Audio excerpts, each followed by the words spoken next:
माननीय राज्यपाल के अभिभाषण के संबंध में धन्यवाद प्रस्ताव पर संशोधन की सूचना आज दिनांक 5 फरवरी 2024 के 3 बजे अपराह्न तक ही ली जाएगी। इस संबंध में सुविधा की दृष्टि से मैंने निर्णय लिया है कि प्रत्येक दल की ओर से विधायक दल के नेता अथवा उनके द्वारा प्राधिकृत कोई एक सदस्य ही संशोधन की सूचना दे सकेंगे। झारखंड विधानसभा की प्रक्रिया तथा कार्य संचालन के नियम 10(1) के अधीन मैं पंचम झारखंड विधानसभा के चतुर्दश विशेष सत्र के लिए निम्नलिखित सदस्यों को सभापति मनोनीत करता हूं। श्री स्टेफन मारंडी 100 विषय, श्री रामचंद्र चंद्रवंशी 100 विषय, श्रीमती सीता मुर्मू 100 विषय, श्री रामचंद्र सिंह 100 विषय, श्री नीरल पूर्ति 100 विषय। माननीय सदस्यगण, पंचम झारखंड विधानसभा का चतुर्दश विशेष सत्र दिनांक 5/2/2024 को झारखंड विधानसभा की प्रक्रिया तथा कार्य संचालन के नियम 139 के तहत माननीय मुख्यमंत्री द्वारा विश्वास मत प्रस्ताव प्राप्त हुआ है। माननीय सदस्यगण, इस प्रस्ताव पर चर्चा के लिए मैं 1 घंटे का समय निर्धारित करता हूं। मैं प्रस्तावक को 10 मिनट एवं सरकार के उत्तर के लिए 10 मिनट का समय निर्धारित करते हुए शेष 40 मिनट का समय राजनीतिक दलों के सदस्यों के आधार पर निम्न प्रकार आवंटित करता हूं। Jharkhand Mukti Morcha 14 minute, Bharatiya Janata Party 11 minute, Indian National Congress 7 minute, AJSU Party 2 minute, Jharkhand Vikas Morcha 1 minute, Rajad 1 minute, CPI Male 1 minute, Nationalist Congress Party 1 minute, निर्दलीय 2 1 मिनट, मनोनीत 1 मिनट। माननीय मुख्यमंत्री अपना प्रस्ताव प्रस्तुत करेंगे।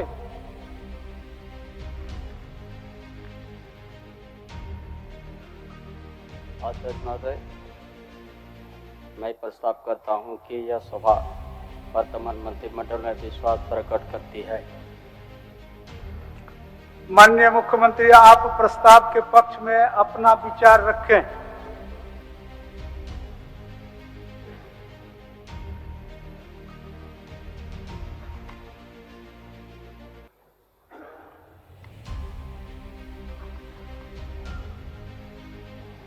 अध्यक्ष महोदय,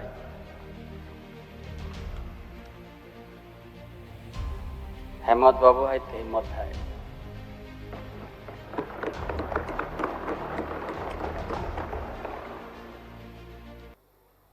आज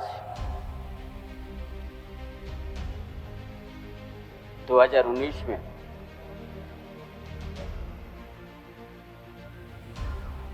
हेमंत सोरेन के नेतृत्व में जनदास को प्राप्त किया गया था।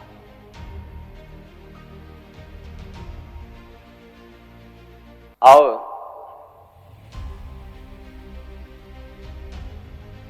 आज सरकार पर गठन की गई हेमंत बाबू के नेतृत्व।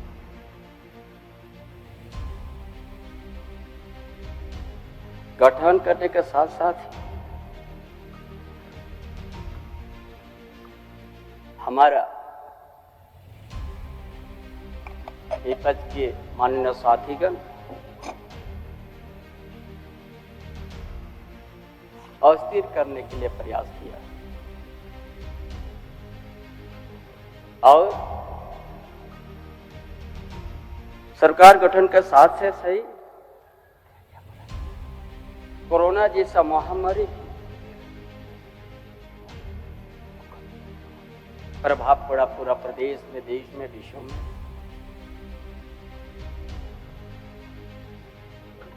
और इस परिस्थिति में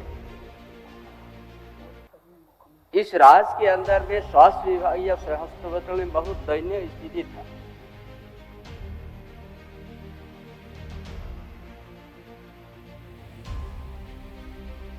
जो पिछले हमारा विपक्ष की सरकार डॉक्टर रघुवर दास के नेतृत्व में चला डबल इंजन सरकार,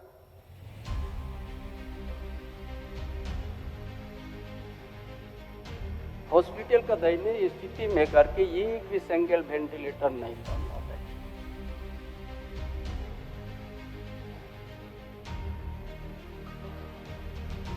हमारे हेमंत सोरेन ने ऐसा कुशल नेतृत्व करके उस महामारी में भी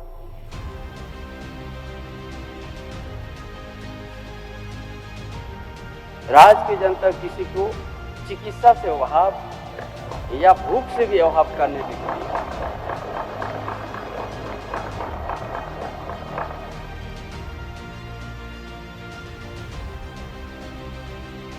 इसलिए महोदय, इतना कुशल नेतृत्व जो इस राज्य के प्रवासी मजदूर विभिन्न राज्य में काम करने के लिए गया था,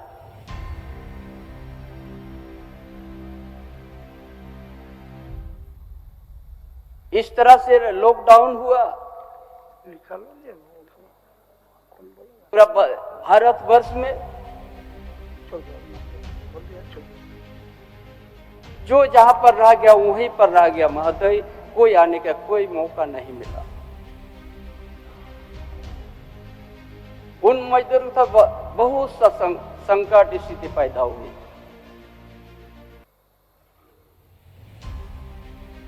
संपूर्ण लॉकडाउन, सेमी लॉकडाउन, 2-3 महीना तक आदमी बड़ा सबसे बड़ा दिक्कत उस समय। लेकिन यहाँ के युवा सम्राट हेमंत बाबू ने किसी प्रवासी मजदूर को किसी तरह का तकलीफ नहीं होने दिया। बस से, ट्रेन से लाके जो चप्पल और लुंगी पहनते थे मजदूर, हवाई जहाज से लाने का भी काम किया।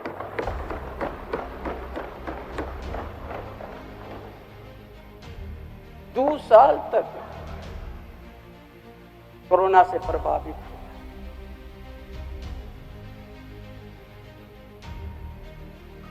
हेमंत बाबू का नेतृत्व में 4 साल हुआ। 4 साल के अंतर में जो आज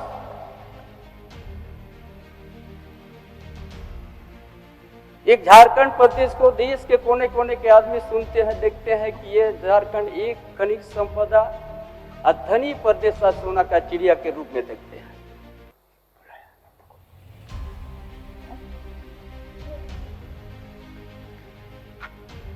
इतना धनी प्रदेश और यहाँ का जहाँ खनन, हम सब कोई पैदा नहीं हुआ था, 150 साल पहले से यहाँ खनन होते हैं। मेजर खनन, आयरन और कोयला।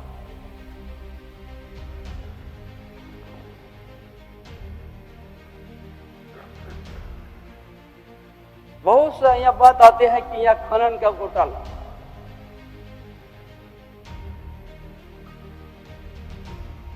लेकिन एक भी यहाँ का आदिवासी मूलवासी किसी में एक आयरन और भी एक इतना बड़ा आयरन और का पत्थर को भी नहीं छुआ है। और यहाँ का खनिज संपदा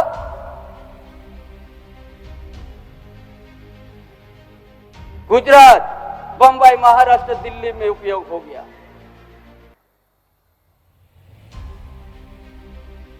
उससे क्या प्रभावित हुआ है?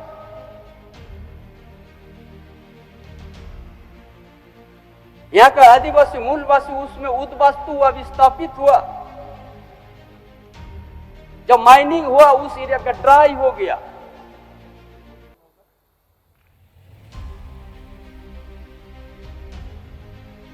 और यहाँ के ग्रामीण क्षेत्र से शहरी क्षेत्र से यहाँ के आदिवासी मूलवासी को वहां का सामाजिक, आर्थिक, शैक्षणिक शोषण होते गया।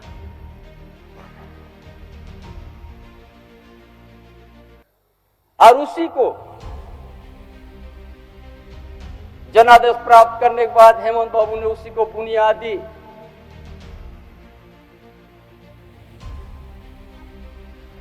वहां का बुनियादी समस्या को समाधान कैसे करेंगे। यहाँ का आदिवासी मूल क्यों इतना धनी प्रदेश में रहते हुए यहाँ का आदिवासी मूलवासी बदन में कपड़ा नहीं है,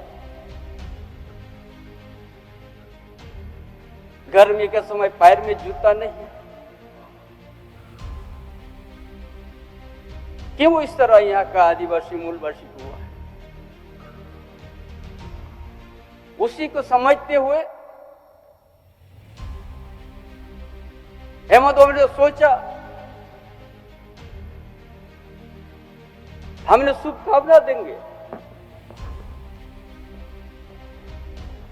कि हमारा विपक्ष के माननीय सदस्यगण क्या बोलता है, हेमंत सोरेन का चंपा सोरेन का दूसरा पार्ट है।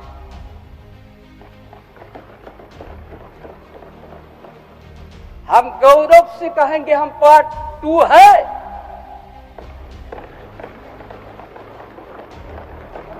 जो यहाँ का शिक्षा, यहाँ का कृषि और यहाँ का जो स्थिति को भांप के जो संवर्धन पेंशन योजना शुरू किया, जिस गांव में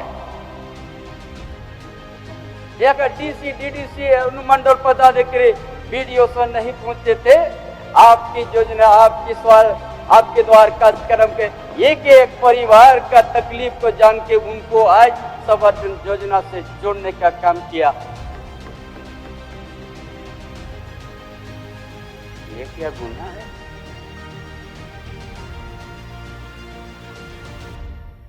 जो हमारा मजदूर का बेटा, किसान का बेटा पर मैट्रिक करते हैं, जो डिप्लोमा करने के लिए पैसा नहीं देते, गुरुजी स्टूडेंट क्रेडिट कार्ड को निकल दिया, आपका 15 लाख तक ले लीजिए, आओ डिप्लोमा इंजीनियर कीजिए। छात्रवृत्ति को 1 गुना 2 गुना बढ़ोतरी कर दिया। यहाँ का आदिवासी मूलवासी दलित का विद्यार्थी को विदेश पढ़ने का भेज दिया फ्री। स्मार्ट मॉडल स्कूल में शुरुआत किया किसका लिए? ये सोच के ये योजना लाया हेमंत बाबू ने, जिस घर में कभी शिक्षा का दिया नहीं जला, हम उस परिवार में दिया जलाएंगे, एक दिन अपने पैर से खड़ा होगा। ये क्या गलत है?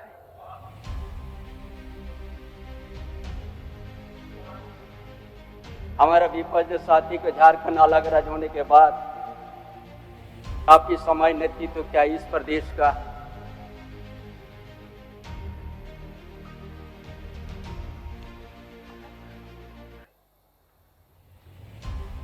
हमको तो गुरुजी विश्वम गुरु शिव सोरेन संस्कार हमको सिखाया, संघर्ष करने को सिखाया, उसी का विद्यार्थी हूं मैं।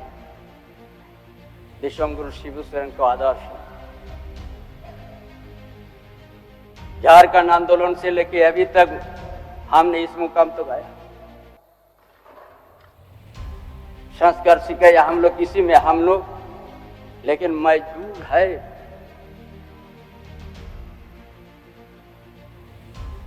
आज नहीं बोलने की इच्छा थी, आज आपका बीच में बोलने का हमने मजबूर है।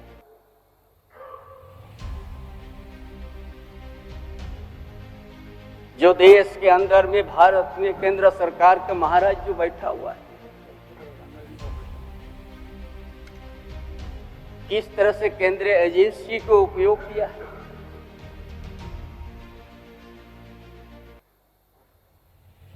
हमारा 2019 का मुख्यमंत्री हेमंत सोरेन का पूर्व मुख्यमंत्री हेमंत सोरेन का नेतृत्व में जनादेश प्राप्त हुआ, पूर्ण बहुमत का सरकार बना।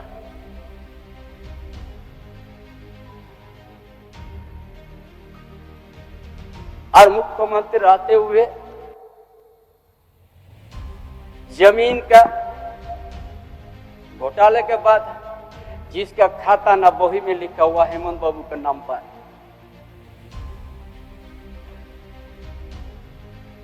और उसी के नाम पर आज उनको जेल तक जाना पड़ा। हम उस समय याद हमको आता है कि आज झारखंड के इतिहास को हम याद करते हैं, जब जब यहाँ का आदिवासी नेतृत्व, आदिवासी और दलित मूलवासी का ये नेतृत्व क्षमता बढ़ाते हैं, उस समय उसको हर तरह का शिकंजा ये करके उस नेतृत्व को दबाने का प्रयास करते हैं। चाहे बाबा तिलका माझी का इतिहास, चाहे सिद्धू कान्हू चांद भैरव फूलो जानो का इतिहास, चाहे भगवान बिरसा मुंडा का इतिहास, चाहे पोटोहो का इतिहास, चाहे ताना भगत का इतिहास और वीरों का इतिहास। इसी धरती के आदिवासी मूलवासी का सामाजिक व्यवस्था, जल जंगल जमीन को बचाने के लिए है उनको अभी आवाज संघर्ष। लेकिन आज हेमंत बाबू के ऊपर में किसी तरह का आज खाता बहू में नाम नहीं आया। इस जगह पूरा देश की जनता देखते हैं हेमंत बाबू के साथ क्या अन्याय हुआ है।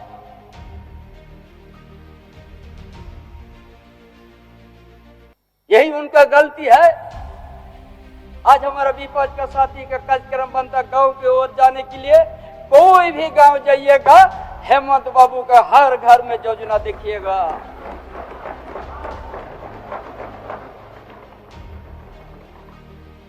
उसको मिटा नहीं सकिएगा।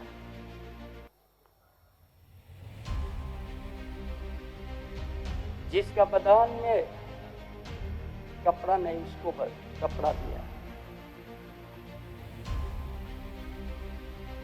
जिस घर में कभी दिया नहीं जलाया था उसका दिल में दिया जला के आएगा, वो आप मिटा नहीं सकिएगा। ये हेमंत बाबू इसीलिए हम पार्टी है गौरव। बुनियादी यहाँ पर समझा कि बिना शिक्षा से यहाँ पर हमारा आदिवासी मूल कभी भी आज के आधुनिक युग में अपना खड़ा नहीं कर सकता।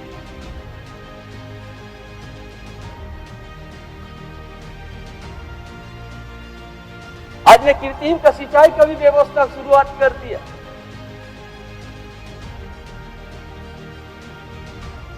जहां पर दुमका एरिया में मछलिया में आज 30,000 40,000 हेक्टेयर पानी में कुछ महीनों के बाद मिलने जाएगा, जो 12 महीना उस खेती में पानी होगा। ये हेमंत बाबू ने शुरुआत की।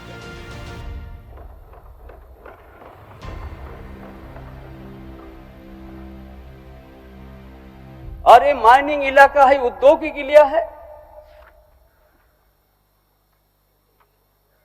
यहाँ का आदिवासी, यहाँ का मूलवासी का युवा को 75% जी कंपनी में प्राथमिकता मिलेगा, ये कानून बना दिया है। यही सब गलत समझ है हमारा। विपक्ष के माननीय सदस्यगण,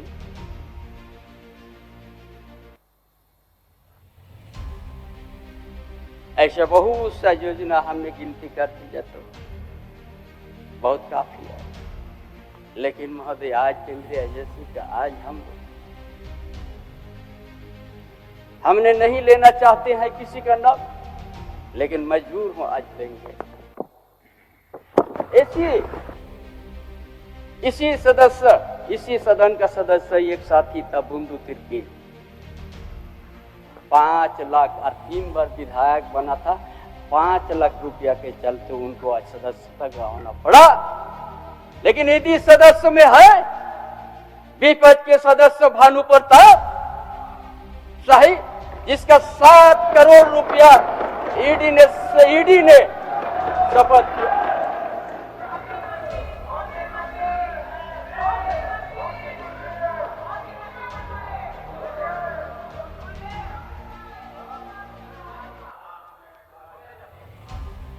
इसीलिए आज उधर चल गया, इसीलिए उसके ऊपर ईडी नजर खत्म कर दी। ये हम नहीं कहता, ईडी उसका संपत्ति जब्त किया है, उसका 7 करोड़ का संपत्ति, जमीन भी। लेकिन हमारा हेमंत बाबू का जमीन खाता ना बही में लिखा हुआ है। आज ईडी ने उसको आज रिमांड में रखा। हम तो चाहते हैं ये जो रांची है, एक दिन हरियाली खेती था आदिवासी का, एजेंसी आ जाए, हर खतियाल हरियाली बना दे रांची को।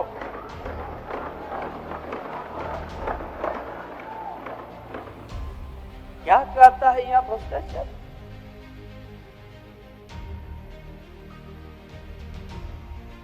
डेली ये भ्रष्टाचार का पाठ हम लोग को पढ़ाता है उधर से।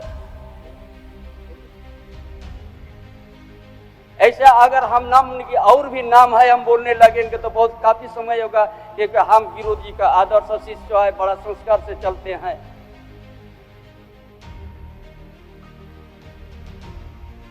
लेकिन आज इतना हेमंत बाबू का नेतृत्व जनदास को आत्मा पानी इन विपक्ष ने करने का काम किया।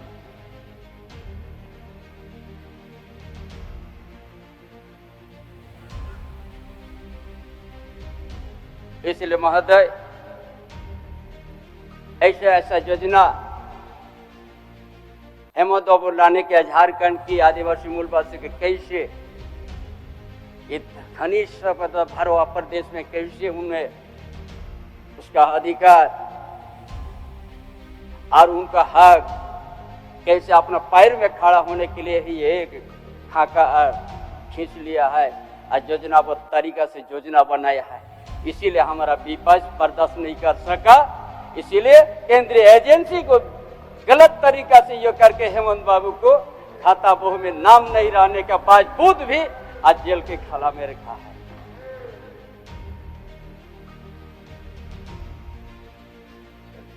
इसीलिए महोदय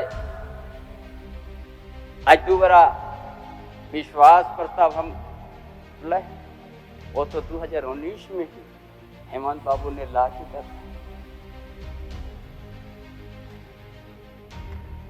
इसीलिए दिए हाथ में खा के विश्वास कर लो, समर्थन कीजिएगा मुझे, ताकि इसी साधन में ही आरएफ केंद्रीय एजेंसी एक ही एक राजनीतिक दल को सत्ता में केंद्र में राज्य में बनाने के लिए प्रयोग करना ये देश जान चुका है, एक एक जनता जान चुका है। ईडी सीबीआई आईटी किस चीज के लिए ये लोग सिर्फ सत्ता भाजपा के सरकार को बचाने के लिए, केंद्र से राज्य को में अपना सत्ता बनाने के लिए दुरुपयोग, ये लोकतंत्र के लिए बहुत बड़ा खतरा है। जो सोच करके बाबा साहब अम्बेडकर हमारा जयपाल सिंह मुंडा जो है संविधान बना दिया, उसके आप लोग मत मिटाइए, उसको मान के ही हमारा लोकतंत्र को बचाना है।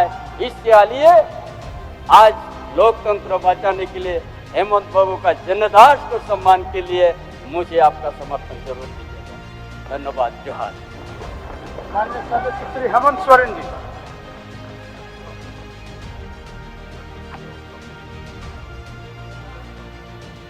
अभी आप व्यवस्था बहुत अभी छोड़िए ना व्यवस्था, अभी व्यवस्था लेंगे आप बस मान्य। अध्यक्ष महोदय, मैं आज इस सदन में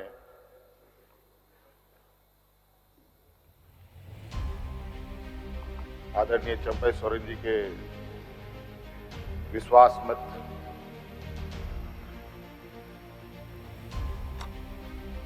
के इस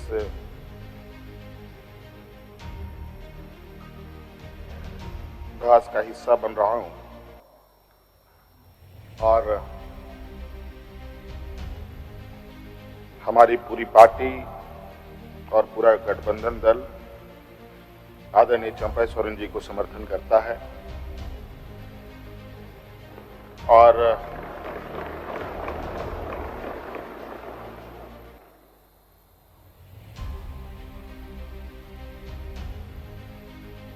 मैं कहना चाहूंगा 31 जनवरी की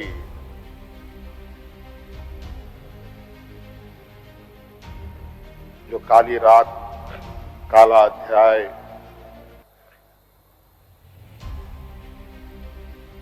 देश के लोकतंत्र में नए तरीके से जुड़ा है।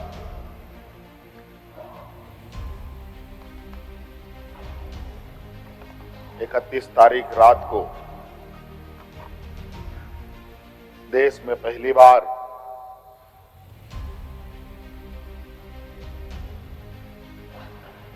किसी मुख्यमंत्री का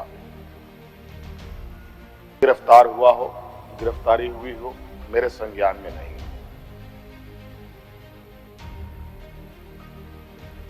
ये मुझे लगता है ये पहला घटना है और मुझे लगता है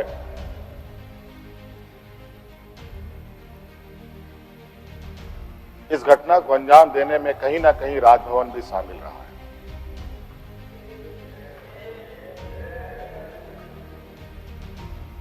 और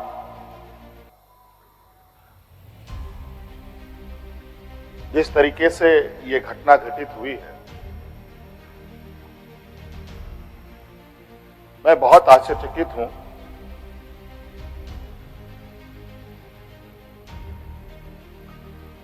इसलिए कि मैं एक आदिवासी वर्ग से आता हूं। नियम, कायदे, कानून की जानकारी का थोड़ा अभाव रहता है। बौद्धिक क्षमताएं अभी हमारे विपक्ष के बराबर हम लोगों की नहीं है, लेकिन सही गलत की समझ तो हर इंसान भी रखता है, हर जानवर भी रखता है।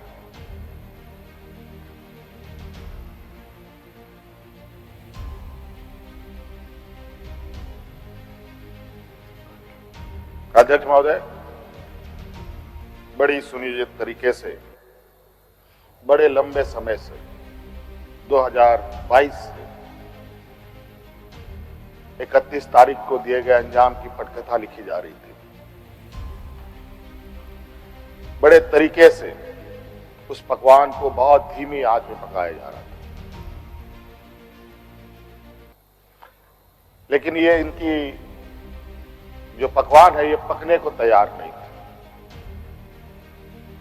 लेकिन इन किन प्रकार इन्होंने इस आधे अधूरे पकवान को अपने लिए परोसा और बड़ी सुनियोजित तरीके से मुझे अपनी गिरफ्त में लिया है।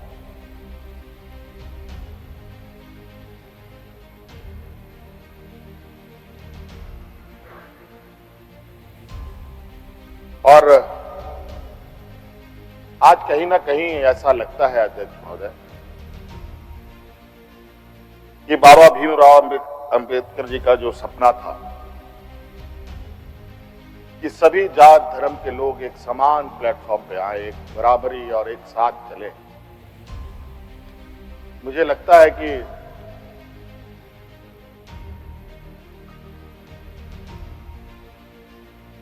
जिस तरीके से बाबा भीमराव अंबेडकर जी को भी अपना समाज छोड़कर बौद्ध धर्म अपनाना पड़ा, ऐसे ही आदिवासी दलितों के साथ भी आने वाला भविष्य में करने की तैयारी हो रही है।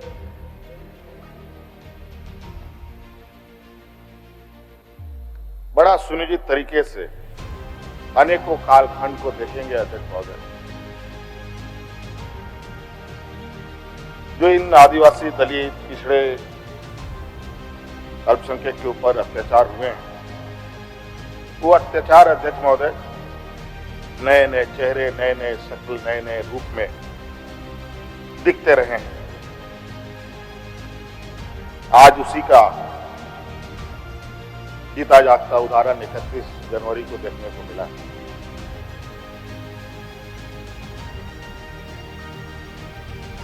और आज कहीं ना कहीं इन वर्गों के प्रति जो हमारे सत्ता पक्ष की घृणाएं हैं, ना जाने इनकी घृणाएं इतनी, इनको ताकत कहां से मिलती है, ये हमारे समझ से परे है।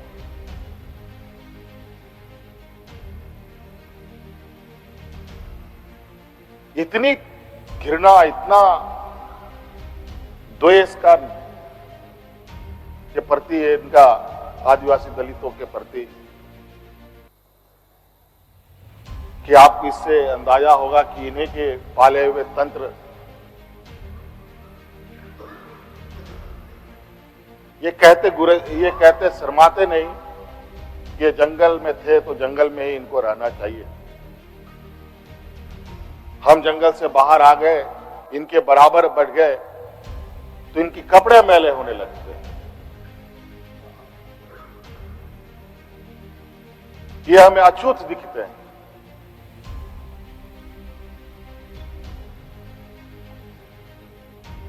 और इन्हीं विडंबना को तोड़ने के लिए हमने एक प्रयास किया था अध्यक्ष महोदय,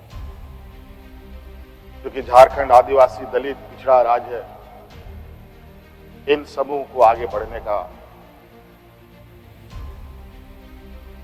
इनका मार्ग प्रशस्त करने में हमने कोई कमी नहीं छोड़ी।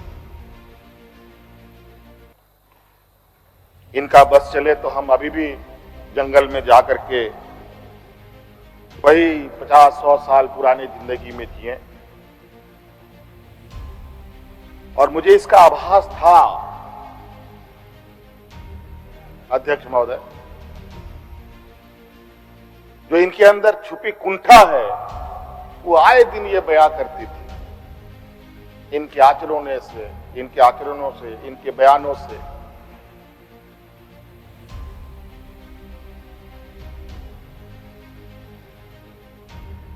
लेकिन हमने हार नहीं मानी है अध्यक्ष महोदय। इनको लगता है कि मुझे जेल के सलाखों के अंदर डालकर ये अपने मंसूबे में सफल हो जाएंगे। ये झारखंड है अध्यक्ष महोदय, ये देश का एक ऐसा राज्य है जहां हर कोने में आदिवासी दलित पिछड़े वर्गों से अनगिनत सिपाहियों ने अपनी कुर्बानी देकर यहां के आदिवासी दलितों की जान बचाई। देश आजादी के सपने भी ये लोग नहीं देखते थे अध्यक्ष महोदय, तब से झारखंड के आदिवासी अपनी हक अधिकार की लड़ाई लड़ रहे। ये तो बहुत बाद में आए, लेकिन बौद्धिक संपन्नता, आर्थिक संपन्नता, आज तक इन लोगों ने देश का गांधी टोपी नहीं पहना अध्यक्ष महोदय।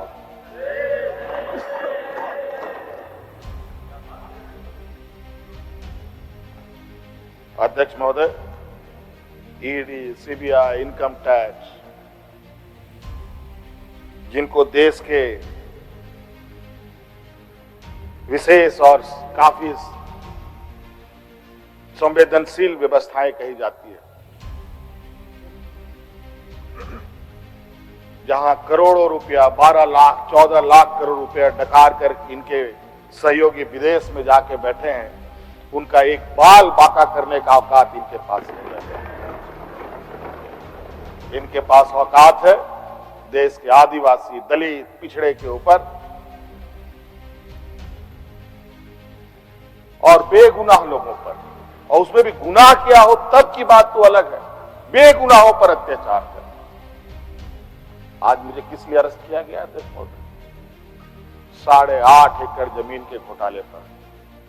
अगर है हिम्मत सदन में तो कागज पटक कर दिखाए कि 8.5 एकड़ का जमीन हेमंत सोरेन के नाम पर है। अगर होगा मैं उस दिन से राजनीति से इस्तीफा दे दूंगा। अध्यक्ष महोदय,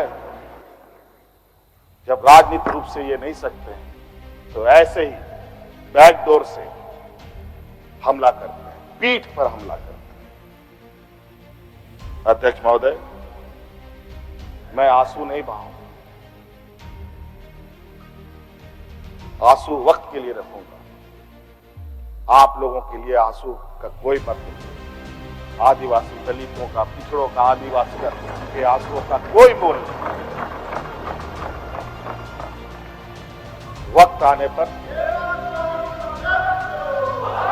हम इनके एक एक सवालों का जवाब और एक एक इनके षड्यंत्र का जवाब वक्त आने पर बड़ी माकूल तरीके से दिया जाएगा। एक्चुअली दुर्भाग्य है अध्यक्ष महोदय इस राज्य का, तथाकथित हमारे राज्य के ही कुछ लोग जो ऐसे सामंती विचार वाले के चरणों में जाकर के झुककर उनकी सेवा और पूजा अर्चना में लगे, नहीं तो इस राज्य की इतनी दुर्दशा नहीं होती है।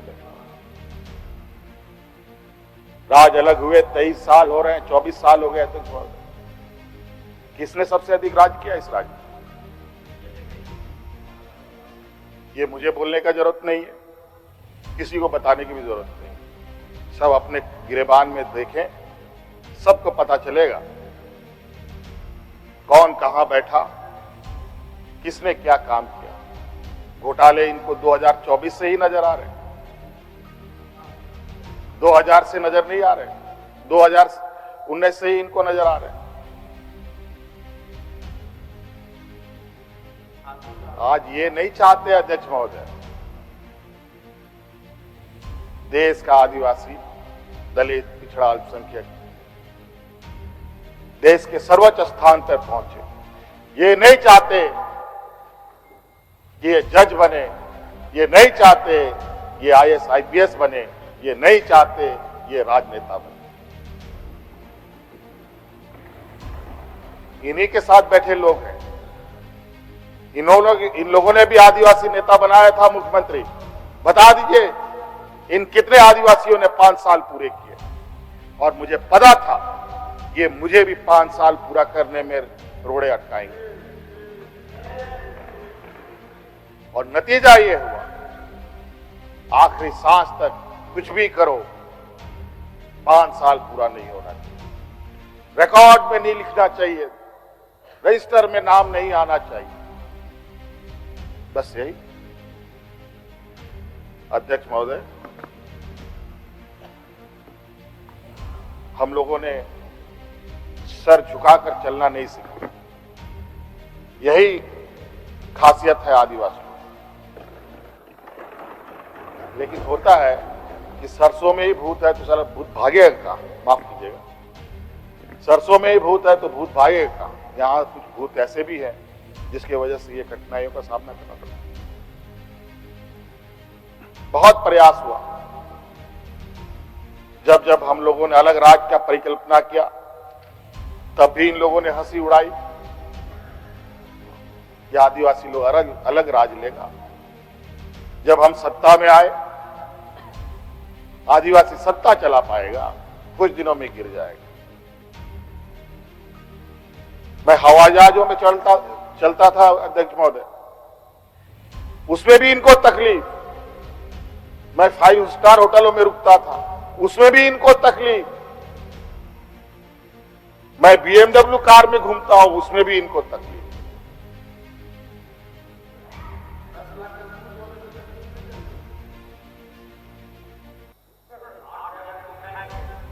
क्या कहावत है कि हम करें तो गुनाह, ये करें तो क्या?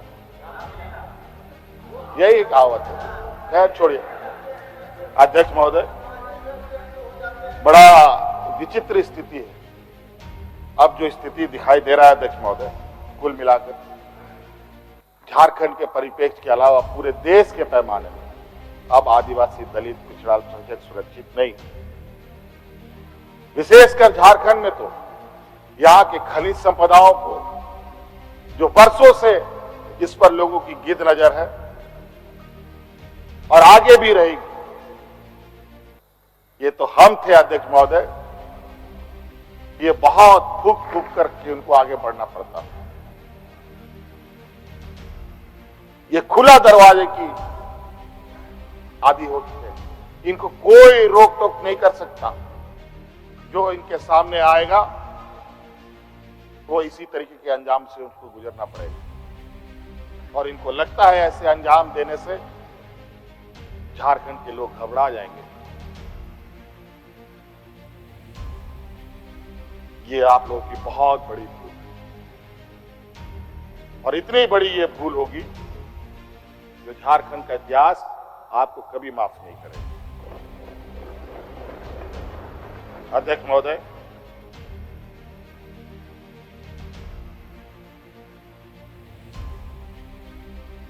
आज जो षड्यंत्र का पैमाना है वो इस कदर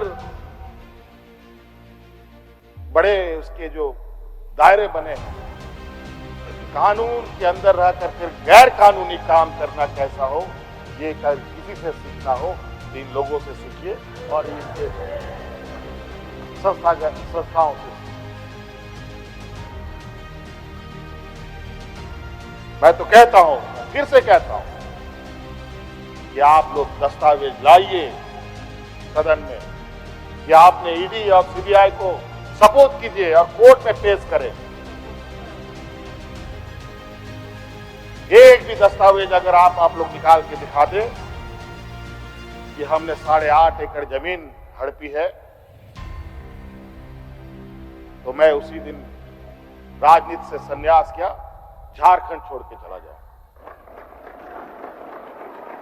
अब इनको नहीं मिला तो हमारे बीवी, बच्चों, परिवारजनों के खाता वही ढूंढने में लगे। ये पैसा कहां से आया, वो पैसा कहां से आया, ये आया, वो आया। अध्यक्ष महोदय, असमानताएं देखिए इसी सदन के अंदर। जो सरकार के द्वारा उपलब्ध कराए जा रहे ऋण, जो यहाँ के आदिवासी विधायकों को कितने वर्षों के लिए मिलता है और गैर आदिवासियों को कितने सालों के लिए मिलता है।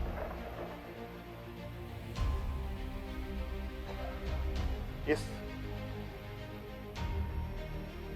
विषय पर गंभीरता से सोचने की आवश्यकता है। ये बहुत लंबी लड़ाई। आज जिस तरीके से बड़ा मछली छोटा मछली को खा जाता है, सामाजिक व्यवस्था में भी यही कहानी है। एक बड़ी व्यवस्था छोटी व्यवस्था को खाने का हर बरकस प्रयास करती है। प्रभु राम का प्राण प्रतिष्ठा हुआ 22 जनवरी को। राम राज आ गया, पहला कदम बिहार पड़ा। बेचारा एक पिछड़ा वर्ग का व्यक्ति की हत्या से हुई आपदा। दूसरा कदम झारखंड पर पड़ा, एक आदिवासी मुख्यमंत्री को निगलने का प्रयास। क्योंकि इस आदिवासी मुख्यमंत्री के शरीर में हड्डियां कुछ अधिक है, इसलिए उस हड्डी को निकालने के लिए ईडी उसका डिसेक्शन करने में लगी ताकि हम कैसे इसको निगल जाए। लेकिन इतना आसान नहीं। गलती से गले में फंस गया तो पूरा का पूरा आंतड़ी फाड़ के बाहर। इस वजह से संभल के खाने का कोशिश कीजिएगा। इस वजह से अध्यक्ष महोदय, मुझे कोई गम नहीं कि मुझे आज ईडी ने पकड़ा। जिस तरीके से बंधुदा का सदस्यता लिया, ये आप चुनाव नहीं लड़ सकते। हो सकता है मेरा भी ये असर है। सत्ता लुलुपता के लिए हम लोग कभी नहीं आए अध्यक्ष महोदय। लेकिन ये बात मैं इस सदन में कहना चाहूंगा कि झारखंड मुक्ति मोर्चा का उदय झारखंड के मान सम्मान स्वाभिमान को बचाने के लिए हुआ है। और इस मान सम्मान स्वाभिमान के प्रति जो भी बुरी नजर डालेगा उसको हम मुंह तोड़ जवाब देंगे, चाहे राजनीतिक रूप से हो, चाहे कानूनी रूप से हो, चाहे वो किसी भी जंग मैदान में हो। ये हमारा संकल्प। ना हम पीछे हटे हैं, ना हम लोगों ने पीठ दिखाई है अध्यक्ष महोदय। इसलिए अध्यक्ष महोदय, मुझे तो कोर्ट का आदेश है कि मीडिया के सामने या बाहर वक्तव्य नहीं देना है। तो हमने ईडी वाले से पूछा, क्या सदन में भी बात नहीं रखनी है? तो उन्होंने ये भी कहा, नहीं सदन में भी आप नहीं रख सकते। हम बोले वाह। तो मैंने कहा कि आइए स्पीकर साहब के टेबल में खड़े हो जाइए, बैठ जाइए, वहां से आदेश जारी कीजिए, फिर हम चुप हो जाएंगे। ये स्थिति है अध्यक्ष महोदय। अब उस दिन का इंतजार है। अभी तो गवर्नर हाउस का कोरम पूरा हो गया। अब विधानसभा से लोग कब अरेस्ट होंगे, राष्ट्रपति भवन से कब अरेस्ट होंगे, लोकसभा राज्यसभा से लोग कब अरेस्ट होंगे? 150, 200 सांसदों का निलंबन। क्या अध्यक्ष महोदय ये इतिहास के सुनहरे अक्षरों में लिखा जाएगा अध्यक्ष महोदय? बड़ी विचित्र स्थिति देश में। और मैं ये कहना चाहूंगा अध्यक्ष महोदय, विशेषकर आदिवासी दलित पिछड़े भाइयों से, आप तैयार हो जाएं। अब शोषण की एक नई परिभाषा गढ़ने जा रही है। अगर अपने आप को आपने कमजोर किया तो आने वाली पीढ़ी कभी माफ नहीं करेगी। तो अध्यक्ष महोदय, राज्यपाल महोदय आए और 32 पेज का इन्होंने अभिभाषण पढ़ा। हम लोग लाख चिल्लाते रहे। अध्यक्ष महोदय, अभिभाषण पढ़ के क्या होगा जब देश में लोकतंत्र ही नहीं बचेगा? आज हर चीज पिछले दरवाजे से हो रहा है। अध्यक्ष महोदय, खैर इतना तो हम लोग बुद्धि ज्ञान है नहीं, लेकिन समय ऐसा भी नहीं है, समय से बड़ा बलवान धरती में कोई नहीं है।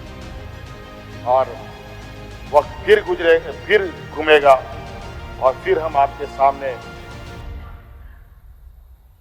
उपस्थित होंगे और इतनी मजबूती के साथ उपस्थित होंगे कि फिर जो षड्यंत्र कर रहे हैं वो षड्यंत्र आपके धरे के धरे रहे और इस देश के और अपने राज्य के आदिवासी दलित पिछड़ों के लिए जो संघर्ष करना होगा वो करते रहेंगे, करते रहेंगे, करते रहेंगे। धन्यवाद।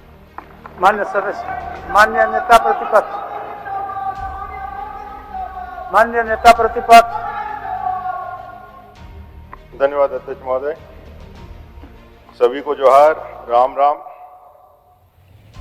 नए मुख्यमंत्री पद को धारण करने वाले आदरणीय चंपई सोरेन जी को बहुत बधाई, शुभकामना।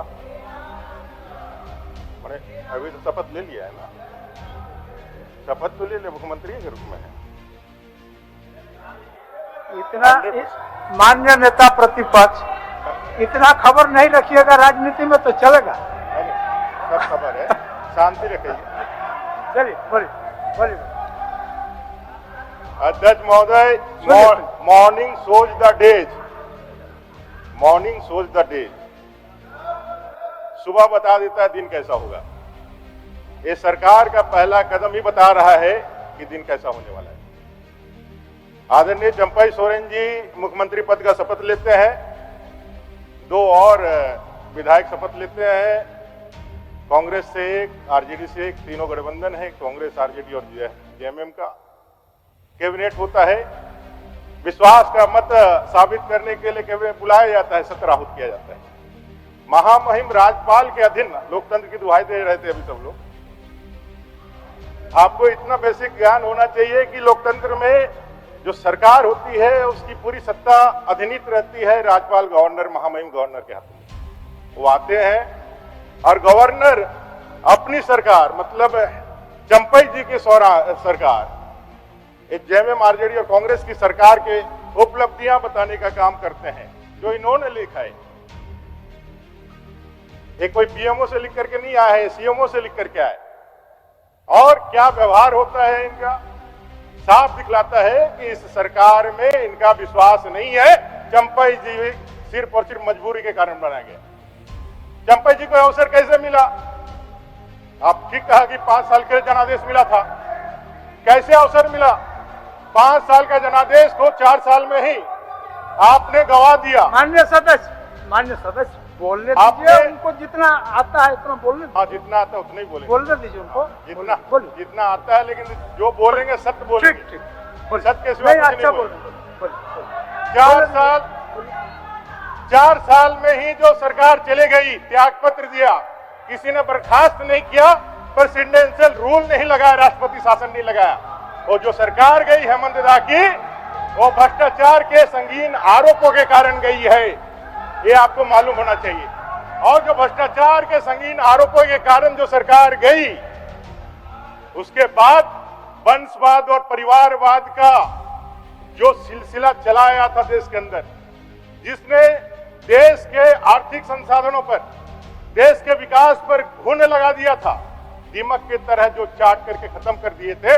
आदरणीय नरेंद्र भाई मोदी जब से प्रधानमंत्री बने, एक पिछड़ा का बेटा एक चाय बेचने वाला प्रधानमंत्री बनता है, तो वंशवाद और परिवारवाद की राजनीति के प्रति पूरे भारत के जनमानस को तैयार करता है और उसका नतीजा होता है कि झारखंड में भी पहली बार सोरेन परिवार से निकल करके चंपई सोरेन जी मुख्यमंत्री पद का ग्रहण करते हैं। आपको बधाई है और मोदी जी को भी धन्यवाद देना चाहिए आपको। चलिए महोदय, आपके ध्यान में महोदय सब लोगों ने बोला है, आज बोलने ही देना है समय। बोलने दे रहे हैं, कहाँ रोके आपको हम? जी आप काहे शंका करते हैं? यही तो मुश्किल है। ठीक है ना, ऐसा शंका मत करिए ना। चलिए महोदय, हम लोग संवैधानिक व्यक्ति हैं और संविधान को समझते हैं, इसलिए हम लोग नहीं रोकते हैं। बोलिए बोलिए, आराम से बोलिए। महोदय, आपके आंखों के सामने ही महामहिम राज्यपाल का जिस तरह से उन्होंने हुटिंग किया है, मुझे लगता है वो भी देश के इतिहास में पहली बार होगा कि राज्य सरकार अपने ही किए हुए कार्यों का बहिष्कार कर रही हो। महोदय, एक मिनट महोदय, महोदय, एक बात आपको मैं जानकारी के लिए दे दें। इसी झारखंड में किसी महामहिम पर अंडा और टमाटो बरसाया गया, आपको जानकारी ले लेना चाहिए। चलिए महोदय, बोलिए महोदय, महोदय, वो काम विपक्ष के लोग किए होंगे, हम नहीं बोलेंगे, हम नहीं बोलेंगे, लेकिन सूचना दे दिया। सत्ता पक्ष के तरफ से पहली बार ऐसा कार्य करने का महोदय हुआ है। जहां तक आदिवासी विषय रख रहे थे, मैं बताना चाहता हूं, चाहे चंपई सोरेन जी हो माननीय मुख्यमंत्री या माननीय हेमंत सोरेन जी है निवर्तमान मुख्यमंत्री, आप आदिवासी लीडर हो सकते हैं, आदिवासियों के लीडर नहीं हो सकते हैं, आपको मालूम होना चाहिए। आप सभी दलितों के लीडर नहीं हो सकते हैं, पिछड़ों के नहीं हो सकते हैं। आप अपनी बातें रख सकते हैं, लेकिन अपने करने से पूरे समाज को जोड़ करके अपनी बातें आप नहीं रख सकते हैं। मैं आपको कहना चाहता हूं, आपने आम्बेडकर जी का उल्लेख किया, भारत का निर्माता, संविधान का निर्माता, महामानव डॉक्टर भीमराव आम्बेडकर। आपने कहा कि आम्बेडकर जी ने वो त्याग करके बौद्ध धर्म अपना लिया। महोदय, कोई विदेशी धर्म नहीं अपनाया आम्बेडकर जी ने। गए थे निजाम हैदराबाद के पैसा के थैली लेकर के, कहिए आप मुसलमान बन जाइए। गए थे पोप कि आप क्रिश्चियन बन जाइए। बाबा साहब आम्बेडकर इस देश के सच्चे सपूत थे, इस देश के सबसे बड़े राष्ट्रभक्त थे। उन्होंने इसी देश के एक पंथ को चुना, कोई विदेशी धर्म का और विदेशी गुलामी को नहीं सुनना। महोदय, मैं आपको बताना चाहता हूं, महोदय, आदिवासी आलाप कर रहे हैं। महोदय, चोर मचाए शोर आज की तक। महोदय, आपको मैं बताना चाहता हूं आपके माध्यम से, हमारे गांव घर में जब काड़ा को लड़ाना होता है, काड़ा लड़ाई होता है ना महोदय, रात भर काड़ा को जगा करके रखता है, सोने नहीं देता है कि सुबह जाके काड़ा जो है ना पूरे ताकत से लड़े। आज हालत ऐसे ही है इन विधायकों की, यहां रहने नहीं दिया। आपके विधायक हैं, आपकी सरकार है, आपके सारे पुलिस प्रशासन है, आप पे विश्वास नहीं है, आप पे विश्वास नहीं। ठीक कहा मुख्यमंत्री, निवर्तमान मुख्यमंत्री ने, सोरसाई भूत अच्छे, सरसा में ही भूत है। आपको जो है ले जा करके महोदय, आपको ले जा करके महोदय, आपको ले, क्या बोल रहे थे?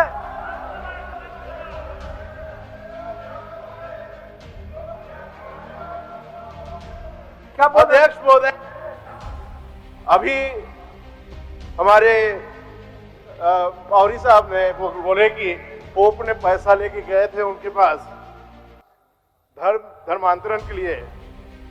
मैं जानना चाहता हूँ ये इतिहास कहाँ से मिला इनको, क्योंकि ये बिल्कुल बेबुनियाद, बिल्कुल गलत है।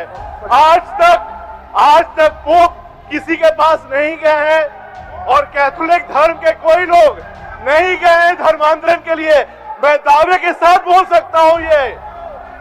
चलिए, आप बोले नहीं, बोलिए। महोदय, यहां तक संवैधानिक संस्थाओं का दुरुपयोग है, संवैधानिक संस्थाओं का दुरुपयोग है महोदय। कांग्रेस के शासन में 90 बार से ज्यादा राष्ट्रपति शासन लगाया गया, 90 बार से ज्यादा चुनी हुई सरकारों को निकाल करके हटाया गया। 50 बार से ज्यादा तो इंदिरा गांधी जी ने लगाया, और शासन चालू होते होते 1957 तक जवाहरलाल नेहरू जी ने लगभग 18 बार इसका दुरुपयोग करने का काम किया। जहां तक संवैधानिक संस्थाओं का बात करेंगे तो आप पाएंगे कि कई एक विषय ईडी सीबीआई की जो बात कर रहे हैं महोदय, और जो कह रहे हैं कि आदिवासियों के साथ अन्याय हो रहा है, सच में अन्याय हो रहा है महोदय, मैं आपको बताना चाहता हूं। और महोदय, जो हेमंत दा ने कहा कि सरसाई बहुत अच्छे, उसको जरा ध्यान से समझिएगा। यहाँ माननीय शिबू सोरेन जी, हम सबके इस झारखंड के बड़े नेता हैं, उनको जेल किसने भेजा, कब भेजा और कैसे भेजा, छिपा हुआ क्या? महोदय, जिन शिबू सोरेन जी को जेल भेजने का काम कांग्रेस ने किया था, आज उनके साथ सरकार बना रहे हैं, और जिसपे उंगली उठा करके आप आदिवासी विरोधी होने का बात कर रहे हैं, उसी बीजेपी ने तत्कालीन मुख्यमंत्री अपने बाबूलाल मरांडी जी के कहने पर शिबू सोरेन जी को राज्यसभा का सदस्य बीजेपी के विधायकों ने बनाया। ये मैं बताना चाहता हूं। आज हेमंत सोरेन जी झारखंड के एक बड़े नेता बने हैं, हेमंत सोरेन जी को, माननीय महोदय, कांग्रेस का चरित्र को समझाने का जरूरत है। हेमंत सोरेन जी को पहली बार विधायक से उप मुख्यमंत्री बना करके उनके प्रतिभा से दुनिया को परिचय कराने का काम किसने किया? भारतीय जनता पार्टी के अलायंस के साथ बनाया, तब जाके सरकार बनी। आप सब लोग जानते होंगे महोदय, पहली बार इस भारतीय गणराज्य में एक जनजातीय महिला को, इस झारखंड की नतनी को देश का महामहिम राष्ट्रपति बना करके, आप कह रहे थे ना कभी सर्वोच्च पद पर नहीं जाएगा, सबसे सर्वोच्च पद पर भेजने का काम किसने किया? भारतीय जनता पार्टी ने किया महोदय। कई एक पद्मश्री, चाहे सिमोन उरांव जी हो, चामी मुर्मू जी हो, कड़िया मुंडा जी हो, किसने दिया? कांग्रेस ने दिया क्या? भारतीय जनता पार्टी ने दिया। 15 नवंबर को जनजातीय गौरव दिवस के रूप में पूरे देश दुनिया में धरती आबा बिरसा मुंडा के उस पवित्र भाव को स्थापित करने का काम किसने किया? भारतीय जनता पार्टी ने किया महोदय। और मैं आपको बताना चाहता हूं कि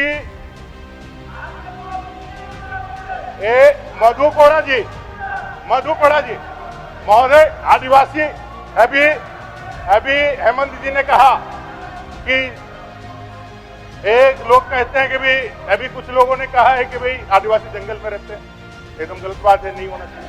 लेकिन हेमंत जी, इसी सदन में बैठा हुआ है व्यक्ति जो खड़ा होकर चिल्ला रहा है, इसी सदन में उसने कहा था कि आदिवासी चालाक हो जाएगा। ये कैसे हो सकता है? आदिवासी चालाक हो जाएगा? डॉक्टर इरफान अंसारी ने इसी सदन में आदिवासियों के जो है काबिलियत पे बताने का काम किया। वो क्या बात करेंगे? कांग्रेस का आदिवासी प्रेम सिर्फ छद्म है महोदय। और मैं आपको बताना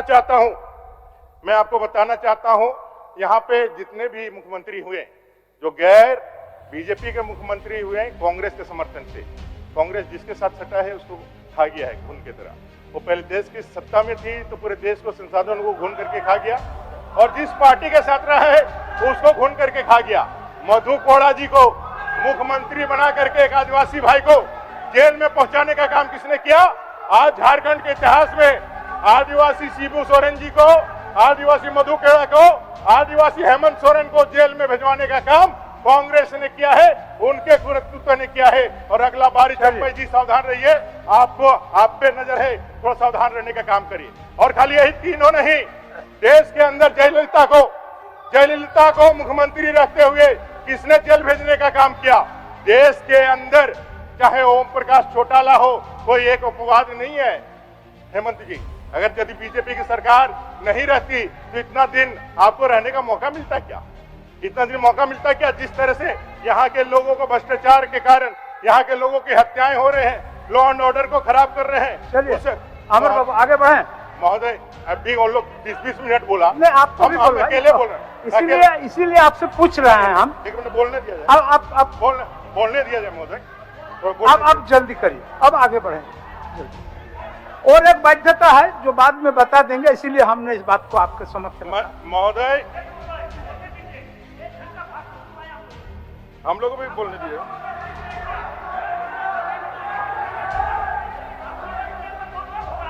अच्छा, फिर ना हम लोग मिलेंगे, आप बोलेंगे, सबका सुनेंगे, क्या दिक्कत है? सबको बोलने का मौका देंगे, कहीं कोई दिक्कत नहीं है। चलिए महोदय, कांग्रेस की तासीर को समझिए।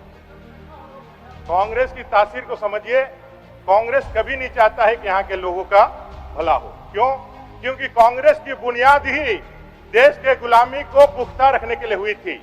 1885 में एओ ह्यूम, एक बाहरी व्यक्ति ने कांग्रेस की स्थापना करी थी और उसने रखा था कि देश में गुलामी कैसे, जो धरती आबा बिरसा मुंडा, जो तिलका मांझी, जो फूलो झानो का आंदोलन था, उस आंदोलन के तपिश से वो इतने डर गए थे कि चिरकाल तक अंग्रेजों का शासन ना रहे।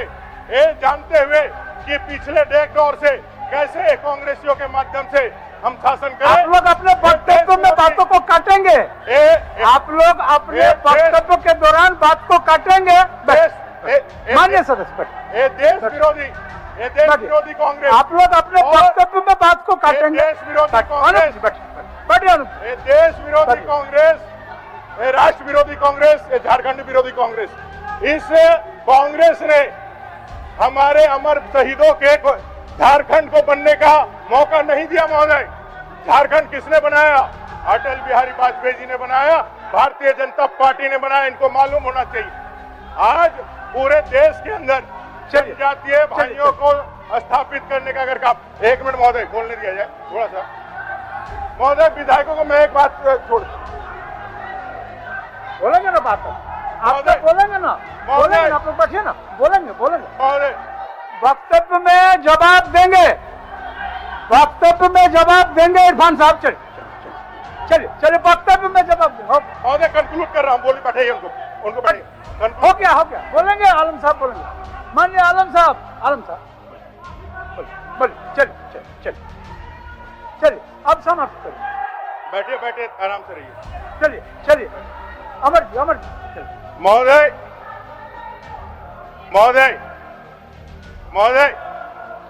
महोदय आपका ध्यान आना चाहिए था। महोदय, आलू से सोना बनाने की अपार सफलता के बाद, और आदरणीय हेमंत दा कह रहे थे कि जहां जहां उनके पांव पड़े, रामलाला के पांव से तो रामराज ही आएगा, उनके जहां जहां पांव पड़े अभागा जो था जय सागर सुखाई जाए। यार बेसी बोला नहीं। महोदय, अभी विधायकों को उठा के ले गए आप लोग, तो मैंने समझा कि भाई ये तो बीजेपी पे एलिगेशन लगाते, लेकिन हकीकत है क्या, इनको उठा के कहीं ले गए। तो फिर हमको इनके राष्ट्रीय अध्यक्ष और इंडिया अलायंस के जो इनके कन्वेनर है खड़गे जी का एक भाषण सुनने को मिला। उन्होंने कहा कि भाई आप जो है ना, कान पकड़ करके जब किसी को बूथ का एजेंट बनाना हो या पार्टी का बढ़िया कार्यकर्ता बनाना हो, तो जैसे कुत्ता खरीदने के लिए बाजार जाते हैं ना, तो उसका कान पकड़ करके खड़ा कीजिए। जो कुत्ता कुई कुई करेगा ना, उसको हटा दीजिए, और जो भौं भौं करेगा उसको रखना चाहिए। माने कि ये सारे लोगों को महोदय ऐसा मत करिए। कंक्लूड करने दीजिए। महोदय, तो ये पता चला कि जो ये टेक्निक है, ये टेक्निक से ये सारे लोग जो हैदराबाद गए थे सब कोई करने वाले थे, और 3 लोग रह गए जो भोंकने वाले थे।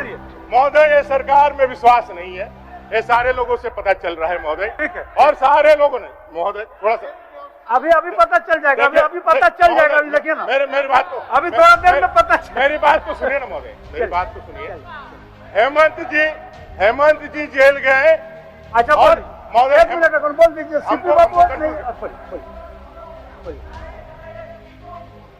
अच्छा, इनका बात तो सुन लीजिए, इसके बाद आलमगीर साहब बोलेंगे। माननीय अध्यक्ष महोदय, मेरी व्यवस्था सिर्फ ये है कि कांग्रेस के आदरणीय अध्यक्ष खड़गे साहब ने अपने कार्यकर्ताओं को बूथ पर के लिए कहा था कि वैसे कार्यकर्ताओं को लो जो भोगता हो। ये आके सदन के अंदर भोग रहे हैं, ये अलाउ नहीं किया जा सकता। चलिए समाप्त करिए अब। महोदय, हेमंत दा कह रहे थे कि भाई सबूत हमको दिखाइए। भैया आप नहीं है तो ईडी को बताइए, न्यायपालिका को बताइए, हमारी भी सहानुभूति है आपके साथ, लेकिन कानून से ऊपर कोई हो सकता है क्या? किसी पद में बैठ जाए, या दलित आदिवासियों के लिए बाबा साहब आम्बेडकर ने यह दे रखा है क्या, ये कानून का उल्लंघन करिए, चोरी कीजिए, भ्रष्टाचार करिए, आपको कुछ नहीं कहा जाएगा। तो इस तरह के गलत जो नैरेटिव सेट करने का जो कोशिश होती है, इसके पीछे समझना होगा महोदय, मुखौटा जरूर बदल जाता है, लेकिन पीछे के जो फोर्स होते हैं ना, वो आलमगीर आलम साहब और हाफिज साहब जैसे ही लोग रहते हैं, वही लोग रहते हैं। आलमगीर आलम, हाफिज साहब ही सारे सरकारों का एजेंडा सेट कर रहे हैं। वो जो विदेशी मिशनरियां हैं, सोरस जो कठपुतली बना करके करता है, इसको समझना होगा कि सरसों के अंदर भूत का कौन है। ये हेमंत जी आपको समझना होगा, और समझ करके इस सरकार जो कांग्रेस है, चंपई जी के लास्ट, चंपई जी आप आने वाले नेता हैं, आपको शुभकामना है। लेकिन यही बात हम लोगों ने जब शुरुआत हुआ था 2019 का, तो हेमंत जी के लिए समझाया था, ये कांग्रेस ऐसी बेल है, जिस पेड़ में रहती है उस पेड़ को खा करके सुखा देती है, ठूठ बना देती है। आज गुरु जी को जेल भिजवाया, मधुकड़ा को जेल भिजवाया, आज चंपई हेमंत सोरेन को जेल भिजवाया। आप जेल जाने से बचिए और इस झारखंड के लिए बेहतर काम करने के लिए और उनके अच्छे के लिए करिए, इतना मैं कहना चाहता हूँ। कांग्रेस की ओर से आज विश्वास प्रस्ताव के पक्ष में बोलने के लिए खड़ा हूं। महोदय, अभी मेरे पहले विपक्ष के नेता 2-4 उदाहरण और कांग्रेस पार्टी के बारे में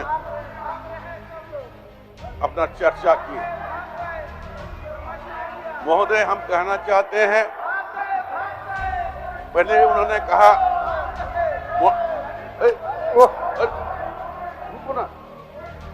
पहले उन्होंने शुरुआत किया मॉर्निंग सोशल डेज, सवेरा देखकर ही पता चलता है कि दिन कैसा होगा। 2019 में हेमंत जी के नेतृत्व में हम लोगों ने सरकार बनाई, और सरकार बनाने के पश्चात हम लोग धीरे धीरे काम की ओर आगे बढ़ रहे थे। कोरोना महामारी आई, काम रुकी, फिर कोरोना महामारी थोड़ी कम हुआ, फिर हम लोग ने काम शुरुआत किया। उस दिन की बात अगर हर एक अखबार और इलेक्ट्रॉनिक मीडिया का अगर में देखा जाए तो बराबर इस बात को आता है कि कांग्रेस के 10 विधायक, तो झारखंड में 5 विधायक, वो फलना ने आज जो है भारतीय जनता पार्टी से संपर्क करा। ये बात मैं नहीं कहता हूं, ये बात मीडिया, इलेक्ट्रॉनिक प्रिंट मीडिया में आपको देखने मिलेगी। भारतीय जनता पार्टी जब से बनी है, चाहे पूरे हिंदुस्तान को अगर देखा जाए, इन्होंने पैसा के बल पर लोकतंत्र को धराशायी करने की काम किया है। महोदय, हम कहना चाहते हैं कि हमें संविधान में अधिकार दिया है कि हम 5 साल के लिए हम लोकतंत्र में विधायक के रूप में प्रतिनिधि चुनकर भेजते हैं, और फिर 5 साल के बाद अगर कोई विधायक सही नहीं रहा तो उसको फिर हटाने के काम उन जनता को पावर दिया है। जो जनता सबसे बड़े अधिकार उनके पास है कि सरकार बनाना और नेता चुनना सरकार के पास होती है।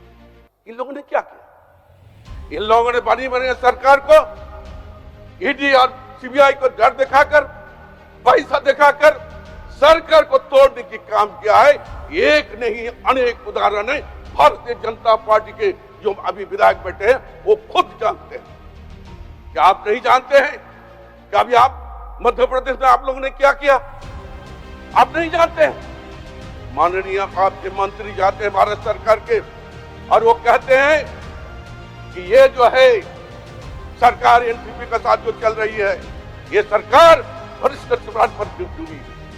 और 3 दिन बाद जब पाला बदल जाता है, सारे कागज भेद हो जाता है वसीले से। यही है भारतीय जनता पार्टी की जड़। और वो बोलते हैं हमें कि कांग्रेस ने ऐसा किया, कांग्रेस ने ऐसा किया। अरे कांग्रेस ने आजादी की लड़ाई करके इस देश को आजादी देने के काम किया, आप लोगों ने नहीं किया, आरएसएस ने नहीं किया, आप लोगों ने कभी इसका कंट्रीब्यूशन आपने नहीं किया। तो ये आप बता रहे हैं कांग्रेस की जड़। कांग्रेस है तभी देश सफल हुआ, तभी देश आजाद हुआ। ये कांग्रेस ही किया है। और 70 साल तक आज जो भी चीज है कांग्रेस ने बनाकर छोड़ा है, उस पर आप चलते हैं। चाहे ट्रेन हो, चाहे रेल हो, चाहे हवाई जहाज हो, सारे चीज आप लोग करते हैं। चाहे बड़ी यूनिवर्सिटी हो, चाहे बड़ी टेक्नोलॉजी सेंटर हो, चाहे हॉस्पिटल हो, सारी कांग्रेस की बनाई हुई है। कांग्रेस ने देने की काम किया है और भारतीय जनता पार्टी बेचने की काम किया है। ये हम नहीं कहे, आप भी जानते हैं, हम भी जानते हैं, हिंदुस्तान के तमाम लोग जानते हैं और बोलते हैं कांग्रेस ने किया है। दोस्तों, इस सभा में अध्यक्ष महोदय हमने कहना चाह रहे हैं, ये कहते हैं विधायक को लेकर चले गए। अरे विधायक को ले जाने का पहला इतिहास जानते हैं?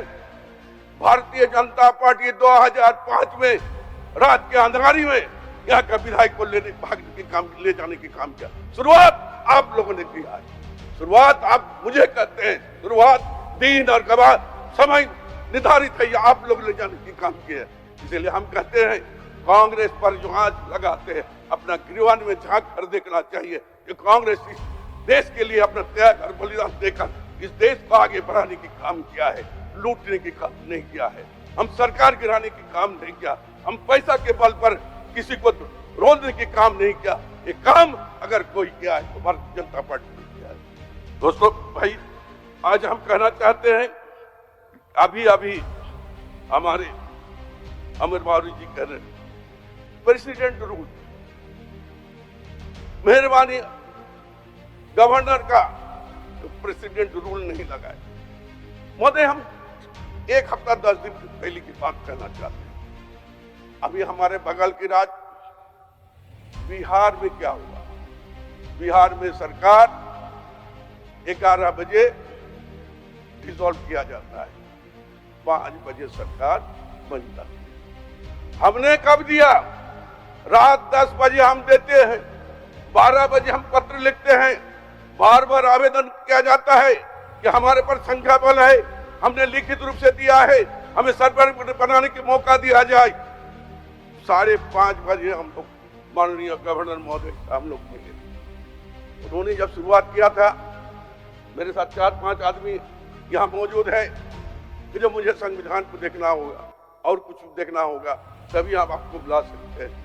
हमने कहा कि सर, कि आप बगल के राज्य को आप देखे, अब बगल के राज्य में आप देखे होंगे कि चंद घंटों में सरकार बन जाती है और हमारा 18 घंटा बीत गया, हमें सरकार बनाने के मौका दिया जाए।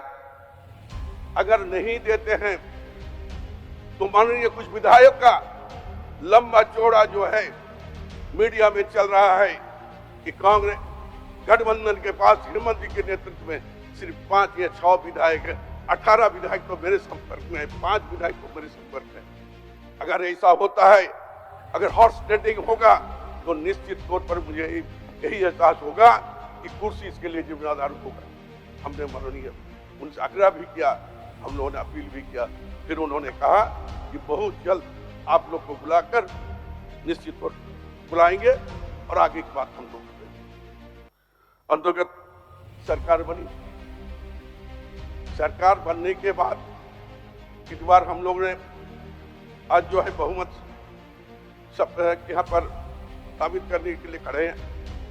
हेमंत जी के नेतृत्व में लगातार 4 सालों में जो काम हेमंत जी ने जो किया है, निश्चित तौर पर झारखंड के इतिहास में हमेशा के लिए रहेगा। गांव घूमते थे, घर घूमते थे, कस्बा घूमते थे, लोग कहते थे कि 70 साल 90 साल 70 साल उम्र हो गया, 65 साल हो गया, 75 साल हो गया, मुझे आज तक वृद्धा पेंशन नहीं मिला। उन्होंने सर्वजन पेंशन देने की काम किया, जो भारत के इतिहास में पहली सरकार हेमंत जी की सरकार उन्होंने देने की काम किया, दूसरी किसी सरकार ने नहीं किया। और अध्यक्ष महोदय, उनके बाद सरकार आपके द्वार के द्वारा लगातार ग्राम के लोगों को पंचायत में जाकर संपर्क करके उसके आवेदन लाने की काम किया। उसमें बहुत सारे आवेदन ऐसा मिला जिसका 50-55 साल हो गया, वैसे महिला वैसे पुरुष जो कमजोर वर्ग के थे उनका आवेदन बहुत सारे आए थे। माननीय हेमंत सरकार जी ने बाद में यह निर्णय लिया कि आने वाले दिनों में अभी से हम लोग शुरुआत करेंगे, जो ST के जो लोग हैं उसको 50 साल की जो उम्र होगा उनको हम वृद्धा पेंशन देंगे। क्या हमारी सरकार ने गलत किया? क्या हमने क्या कोई गलत काम किया? हम अच्छे काम कर रहे थे, हेमंत जी अच्छे काम कर रहे थे। इसको रोकना होगा, इसको पीछे ढकालना होगा। ये आपने देखा है। सारे मीडिया वाले भी जानते हैं। अध्यक्ष महोदय, उसके बाद भी हम लोगों ने इन जनरल जो भी महिला है वो भी 50 साल का होगा, उनको भी हम लोग पेंशन देने की काम करेंगे। महोदय, हमें खूब के साथ कहना पड़ता है कि हमारे यहाँ प्रधानमंत्री आवास, खुद माननीय प्रधानमंत्री जी कहते कि 2022 के पहले हिंदुस्तान के हर कमरा, हर गांव में कच्चा के मकान दिखाई नहीं देगा, पक्का ही पक्का ही दिखा देगा। लेकिन मुझे आज खेद के साथ कहना पड़ता है कि माननीय हेमंत सरकार जी जो मुख्यमंत्री थे, उनके साथ लगातार हम लोगों ने 1-2 बार वहां जाने की काम किया और लगातार पत्रकार की, फिर भी हमें प्रधानमंत्री आवास नहीं दिया, हमें प्रधानमंत्री आवास नहीं दिया गया।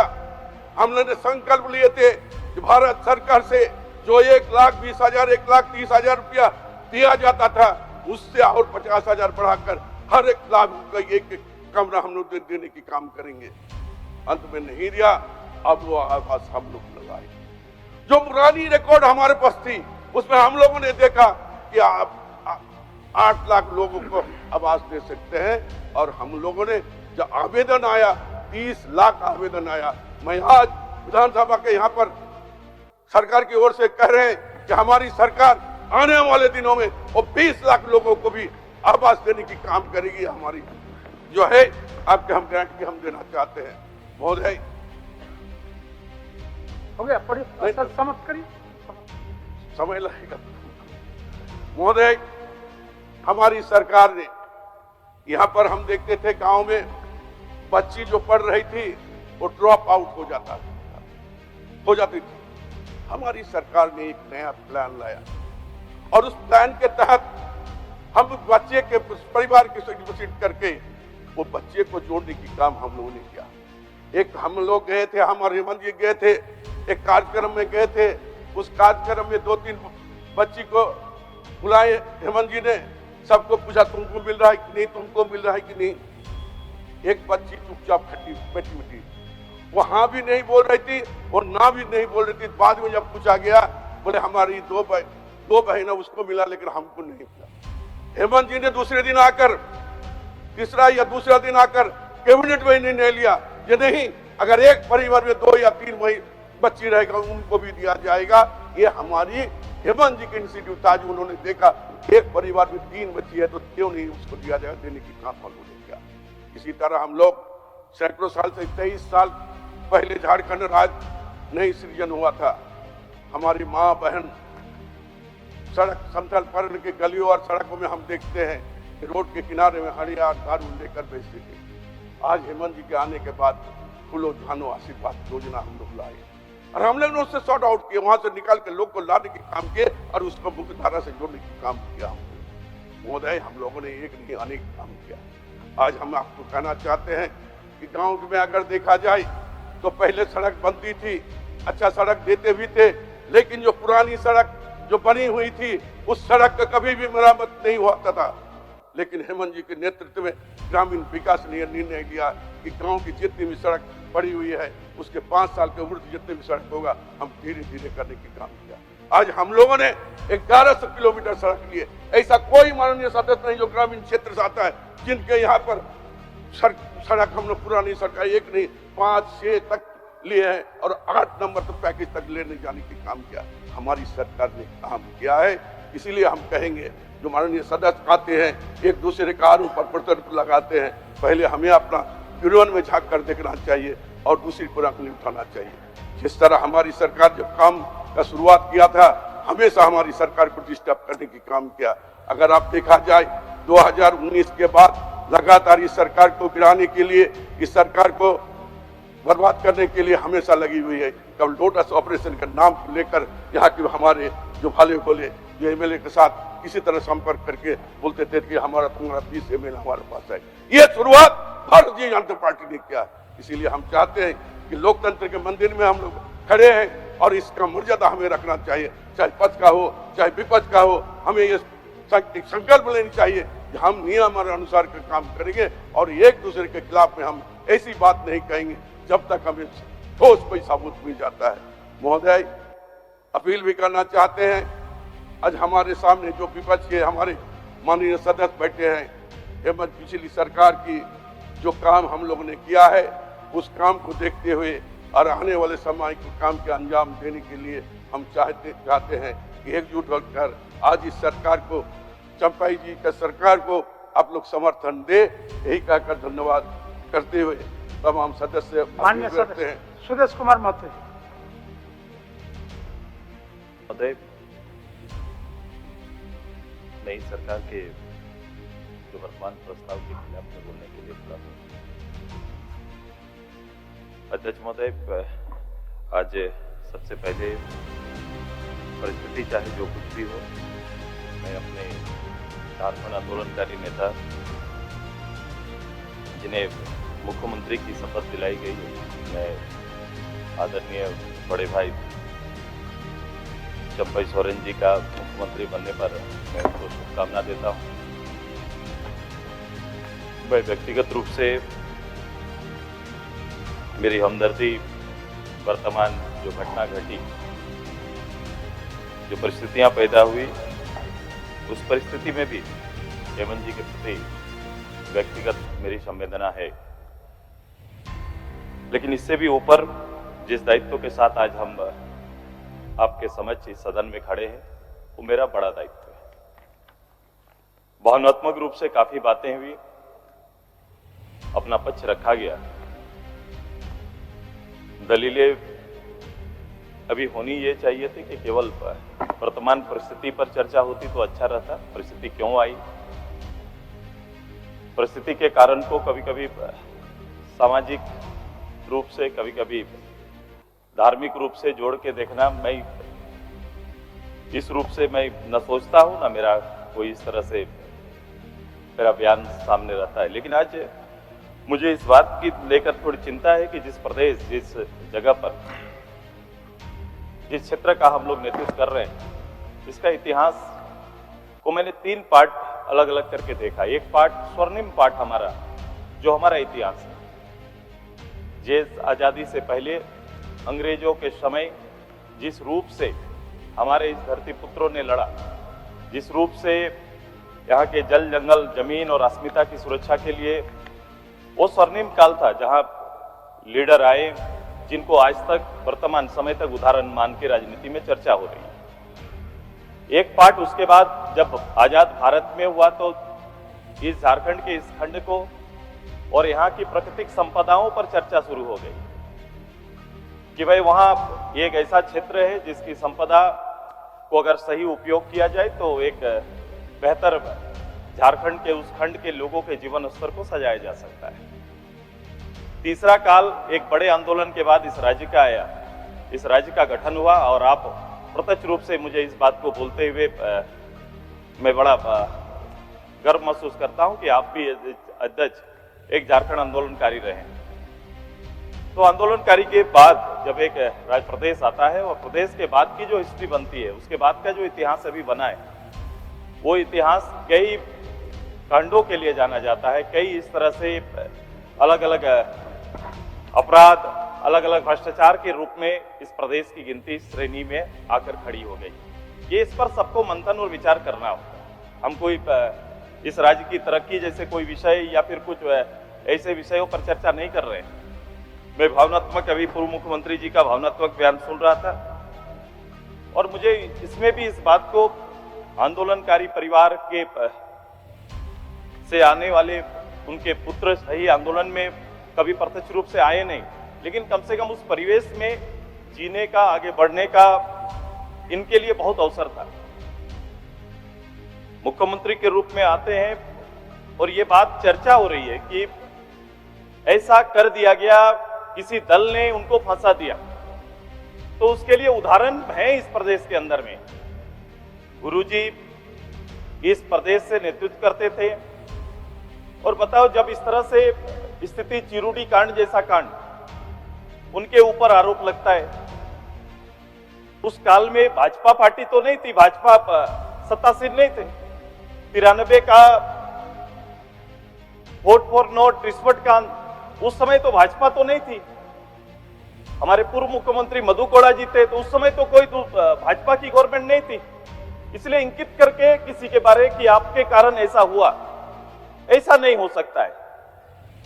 ये आरोप कभी भी कहीं पर लग सकते हैं। और मैं प्रथम दिन से लोग पूछ रहे थे कि क्या करना चाहिए, एजेंसी के पास जाना चाहिए, अपना पक्ष रखना चाहिए, न्यायालय पर विश्वास करना चाहिए।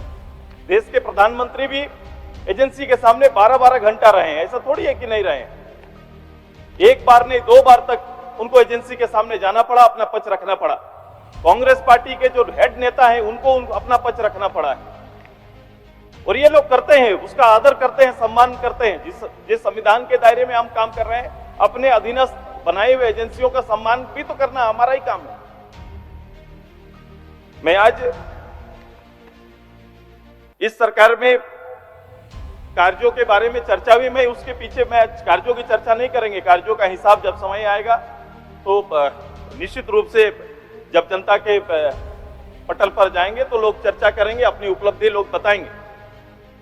लेकिन मैं ये कहना चाहता हूं कि आज की परिस्थिति और भाव, मैं सारे आरोप को अगर एक किनारे भी कर देते हैं तो सच्चाई यही है कि भी एक बात तो ठीक, मेरे अनुकूल एक चीजें थी। मैं जो सोचता था राज्य के अंदर में कि सरकारी पूरा शासन जनता के बीच में जाए और जवाबदेह शासन हो, ऐसा हर लोग चाहेंगे, पूरा सदन के लोग चाहेंगे। उनका जनता दरबार का कार्यक्रम, पंचायत का कार्यक्रम मैं व्यक्तिगत नहीं छोड़ता था। मेरी कोशिश होती थी, मैं पहले भी गांव की सरकार का बल देता था और मेरी कोशिश होती थी कि मैं वहां जाऊं और वहां लोगों का काम हो जाए और उसमें खुशी होती। लेकिन आप देखेंगे तीसरा बार इस तरह का कार्यक्रम आहूत हुआ, लेकिन पहले 2 कार्यक्रमों का कोई लेखा जोखा नहीं, लोगों के आवेदन का कोई सम्मान नहीं और उसके बारे कोई डाटा नहीं। निष्पादन हो गया। मैंने पूछा एक अधिकारी से, आप लोग लिखते हैं कि निष्पादन हो गया, मैं बोला निष्पादन किसको कहते हैं? उन्होंने कहा कि निष्पादन हम लोग इसको कहते हैं कि आवेदन जितना आया इसको गिन के हम लोग डिस्ट्रिक्ट कार्यालय पहुंचा दिए, ये हमारा काम का निष्पादन हो गया। काम हुआ कि नहीं वो निष्पादन नहीं है। पब्लिक क्या सोचेंगे? निष्पादन ये होना कि आवेदन का काम मेरा हो गया तो निष्पादन माना जाता है, और इसी डाटा को निष्पादन मानते हैं। मान्य सदस्य, आपके पीछे और 2 आदमी है, वो काफी लेट चल रहा है, थोड़ा कंक्लूड कर दीजिए। आप थोड़ा सबके साथ व्यवहारिक में मेरे साथ भी हो जाइए। आपके साथ हो रहा है, आप थोड़ा सा कभी कभी मैं आपके ऊपर तो बोल ही नहीं सकता है। वो बात नहीं करना है, हमको भी वो इच्छा नहीं है, लेकिन आज का परिवेश, आज का समय, सारा चीज हर दिन जब मैं खड़ा हमसे होता ज्यादा हूं, तो ये परिवेश क्यों आ जाता है? अच्छा क्या करिएगा, सब कभी कभी आता है। बड़ा शॉर्ट बेमौसम भी बादल गरजता है क्या? मैं जो कहना चाह रहा था, मैं बहुत कुछ नहीं, थोड़े से बात रखूंगा। वो 2 बार के आवेदन का निष्पादन नहीं हुआ, तीसरी बार भी गए तो आवेदन भरने गए।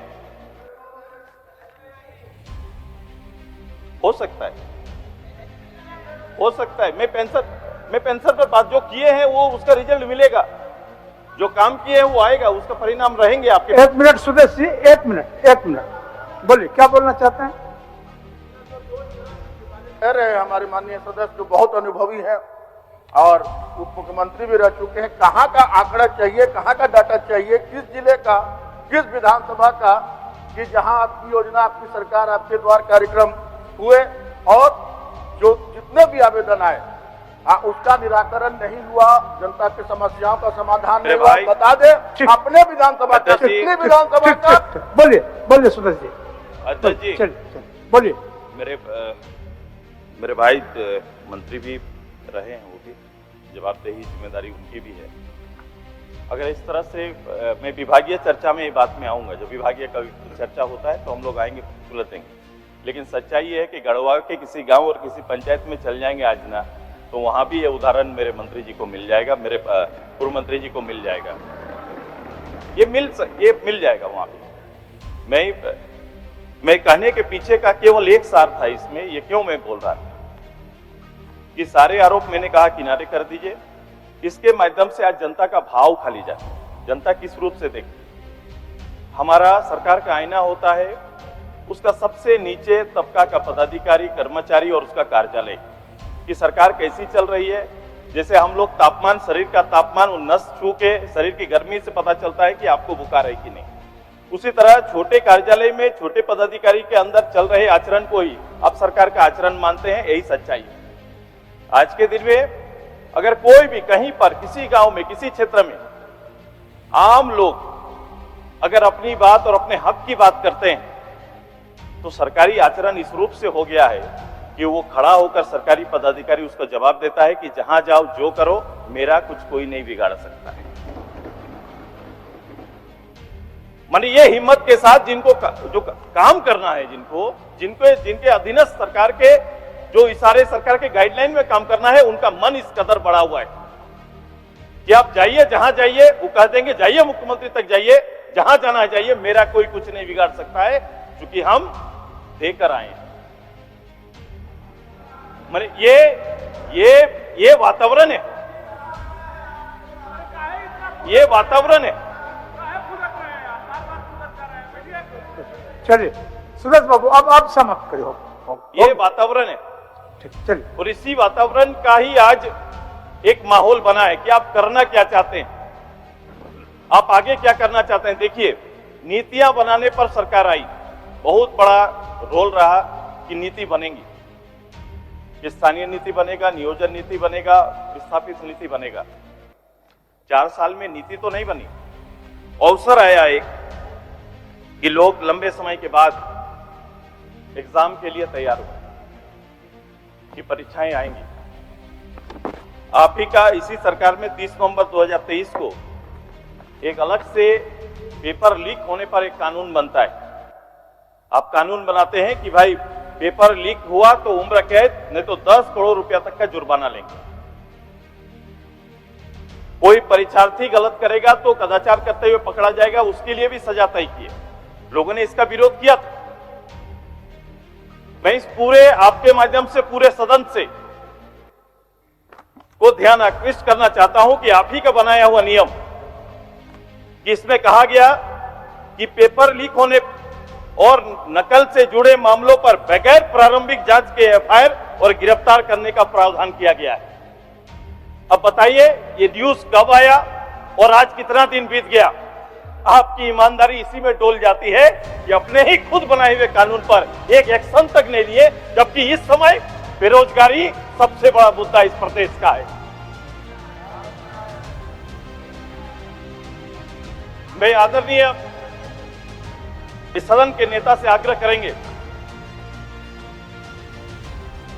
कि दादा और सभी लोग, पूरा सदन समर्थन के साथ, पूरा सदन एक मुश्त होकर सभी समर्थन के साथ आग्रह करें, समर्थन के साथ तो अच्छा लगेगा।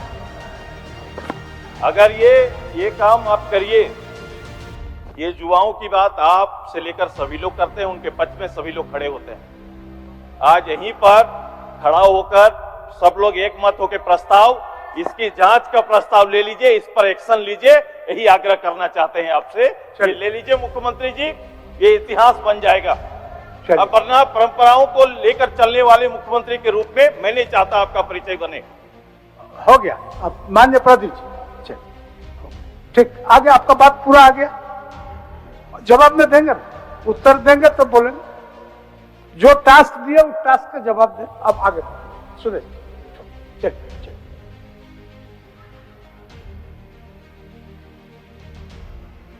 धन्यवाद अध्यक्ष महोदय। 2 मिनट जब 15 मिनट का होता है तो 1 मिनट 7.5 मिनट का होता है। हमको टोकना नहीं पड़े प्रदीप जी। नहीं, उन्होंने टोका, उनको मैंने कहा। आप संजीदगी मेंबर हैं, टोकना नहीं पड़े। और 2 मिनट समय को भी आप समझ रहे हैं, विषय को भी 2 मिनट में बोलेंगे। 2 मिनट से बहुत बहुत धन्यवाद। बहुत चल। जो विश्वास मत मुख्यमंत्री जी ने आदरणीय चंपई सोरेन ने लाया है, बोलिएगा। 1 मिनट कुछ बोलना चाहते हैं, बोलिए। आज थोड़ा पहले ही हमारे विपक्ष के नेता बोल रहे थे, उनका इशारा क्या था, सदन सुना होगा, इसलिए आपसे क्लियर करना चाहते हैं। इस सदन को जो आपकी जो मंत्रिमंडल को जो चलाएगा, आलमगीर हाफिज, हर बात इन लोगों का उसी तरह एंगल में होता है। नाम लिया सर, आप देखिए किसमें है, हाफिज, आलमगीर और हाफिज। इसका मनने के क्या अर्थ है, मनोनी उनसे हम जानना चाहते हैं। विरोधी दल नेता से हम जानना चाहेंगे इस बात को बोलने के क्या कारण है। चलिए बोलिए। अध्यक्ष महोदय, माननीय मुख्यमंत्री श्री चंपई सोरेन ने जो विश्वास मत हम सबों के सामने रखा है, अपना समर्थन देते हुए मैं बात प्रारंभ करता हूं। प्रतिपक्ष के नेता ने जो कहा कि भाई कांग्रेस देश के लोकतंत्र को नहीं मानता, कांग्रेस देश का लोकतंत्र का विरोधी है, जरा उनसे पूछिए। हमें लगता है कि आरएसएस में तो कभी गए होंगे कि भाई भारतीय जनता पार्टी की मातृ संस्था आरएसएस है। देश के आजादी के बाद भारत का तिरंगा उनके कभी कार्यालय में नहीं फहरा, पूछिए उनसे। अब जब जनता का दबाव बना तो 4 वर्षों से उनके कार्यालय में तिरंगा फहर रहा है, पता है कि नहीं? जरा पूछ लीजिए उनसे। ये लोग देश के संविधान मानने वाले लोग नहीं है, देश के लोकतंत्र पर इन्हें विश्वास नहीं है। और आपने देखा होगा कि ये आदमखोर हो चुके हैं। और कोई शेर जब आदमखोर हो जाए, अध्यक्ष महोदय, किसी के मुंह में आदमी का खून लग जाए तो वो आदमी खोजता है। और भारतीय जनता पार्टी, अध्यक्ष महोदय, भारतीय जनता पार्टी ने भी लोकतंत्र की बार बार हत्या की। कर्नाटक में हत्या किया, महाराष्ट्र में हत्या किया, अभी बिहार में हत्या की है इन्होंने। और यहां भी बहुमत की सरकार की इन्होंने हत्या करना चाहिए, लेकिन इनके गले का फांस पड़ गया, इसलिए इनकी चलती नहीं है अध्यक्ष महोदय। इसलिए मैंने कहा कि ये लोकतंत्र विरोधी है, वे चुनी हुई सरकारों को गिराना चाहते हैं। और आपने देखा होगा कि कई बार इन 4 वर्षों में इन्होंने प्रयास किया। ये तो झारखंड है, इनकी चली नहीं। इसलिए अध्यक्ष महोदय, मैं इतना ही कहना चाहूंगा कि आज के दिन झारखंड की जनता की एक बातों को समझ रही है, झारखंड के लोग एक एक बातों को समझ रहे हैं। इन्हें जवाब देगा आने वाले चुनाव में, इसका उत्तर इन्हें मिलेगा। और मैं दूसरी बात कहना चाहता हूं कि सुदेश जी अभी बड़ी चिंता व्यक्त कर रहे थे नौजवानों का। सच में चिंतनीय है, मैं इनसे सहमत हूं, लेकिन ये चिंता सत्ता में रहते हुए भी होना चाहिए। सत्ता में लोग भूल जाते हैं। और इन 24 वर्षों में सबसे अधिक सत्ता में रहने वाले भारतीय जनता पार्टी के साथ यही आजसू पार्टी है, कोई दूसरी पार्टी नहीं रही, यही रहे। आज ये परिस्थितियां पैदा हुई इन कारणों से हुई है। मैं कोई नई लंबी चौड़ी बात न करते हुए बस इतना ही कहना चाहूंगा कि यह जो सरकार बनी है, जो हेमंत जी ने विकास के कामों को आगे बढ़ाया है, कल्याणकारी आदिवासी, दलित, पिछड़ों के लिए, झारखंडियों के लिए जो एक बड़ी रेखा खींची है, मुझे विश्वास है कि चंपई सोरेन उस रेखा को और गहरे करेंगे, उस रेखा को और गहरा करेंगे, उस रेखा को और लंबी करेंगे। इन्हीं चंद बातों के साथ अपना समर्थन देते हुए अपनी वाणी को यही विराम देता हूँ। माननीय सदस्य विनोद सिंह जी, खूब कम समय। अध्यक्ष महोदय, कमीशन में अभी मैं विश्वास मत के समर्थन में खड़ा हूं। और इसलिए कि अभी हमने गणतंत्र दिवस का 75वां सालगिरह मनाया है। और हम जिस संविधान की बात करते हैं, वहाँ विधानसभा हो, संसद हो, राजनीतिक जनता प्रतिनिधि बनती है, राजनीतिक दल होते हैं, वो सरकार गठन करते हैं। और उसके इतर जब भी कोई बात आती है, तब वो राजनीतिक दल या तो समर्थन वापस लें या तमाम चीजें हों, तब फिर मसला आता है।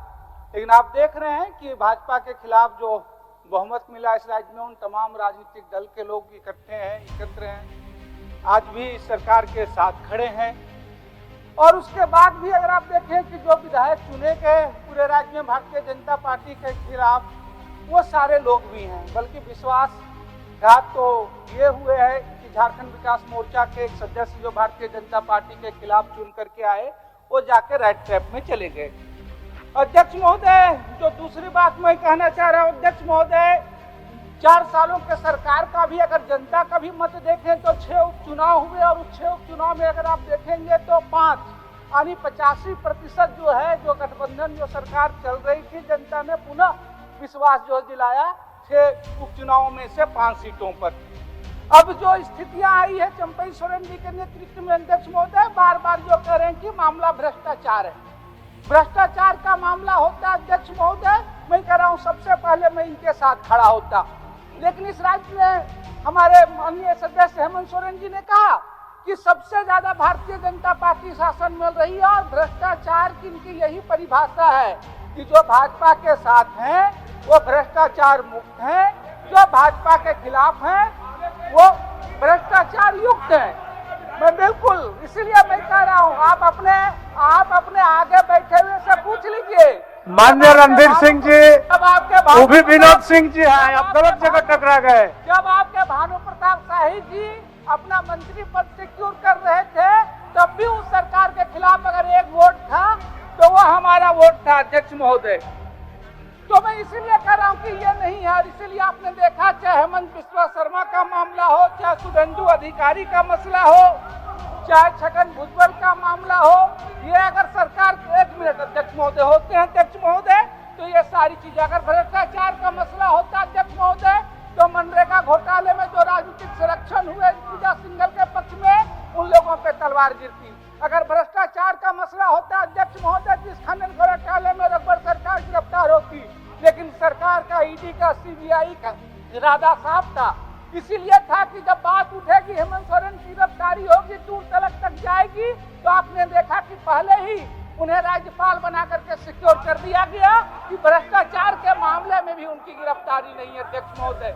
वो भ्रष्टाचार का मामला रहा था अध्यक्ष महोदय। आज हमारे मित्र जो है भानु जी हैं बैठे हुए हैं और जो कल कुतुब मीनार में पूछने की बात कर रहे थे अध्यक्ष महोदय, जब बात हुई तो जेपीएससी घोटाला पर क्या होती कार्रवाई होती, वो आज कुतुब मीनार के बजाय जो है वो राइट ट्रैप में जाकर के कूद गए अध्यक्ष महोदय। इसलिए मैं कह रहा हूँ अध्यक्ष महोदय की सवाल इस बात को लेकर के है। इसलिए सारी जमीन घोटाले की भी बात कर रही है अध्यक्ष महोदय। अगर होता तो इसी राज्य के अखबारों की सुर्खियां रही है अध्यक्ष महोदय। पूर्व राज्यसभा सदस्य से लेकर के इस राज्य के पूर्व डीजीपी से लेकर के पूर्व मुख्य सचिव से लेकर के जिनके कार्यकाल में राशि में देख लीजिए तमाम आदिवासी जमीनों का, तमाम सरकारी जमीनों का किस तरीके से घोटाला हुआ है, लेकिन वह नहीं है। वही सिर्फ यही है कि जो भाजपा के साथ है वो भ्रष्टाचार मुक्त है, जो भाजपा के विरोध में है वो भ्रष्टाचार युक्त है अध्यक्ष महोदय। और इसी जरूरत है इस बात की अध्यक्ष महोदय मैं खत्म ही कर रहा हूं कि भाई ये सरकार जिस इरादे से राज्य के जनता ने दिया है अध्यक्ष महोदय, ये सरकार काम करे अध्यक्ष महोदय। और नई सरकार अध्यक्ष महोदय मैं सिर्फ एक बात कहूंगा कि बिल्कुल राज्य के युवाओं ने जो सीजीएल का मसला आया है, जो इसमें परीक्षा में जो क्वेश्चन लिखे हैं, सबसे पहली कार्रवाई शपथ पत्र लेने के बाद वो जो दोषी अधिकारी हैं, दोषी चीज लोग हैं अध्यक्ष महोदय, उनके ऊपर कार्रवाई करे और ये सरकार आगे बढ़े। धन्यवाद। माननीय सदस्य ग्रैंड जोसेफ गलस्टिन साहब 1 मिनट में बोलिए, 1 मिनट में बोलिए। अध्यक्ष महोदय, मैं सबसे पहले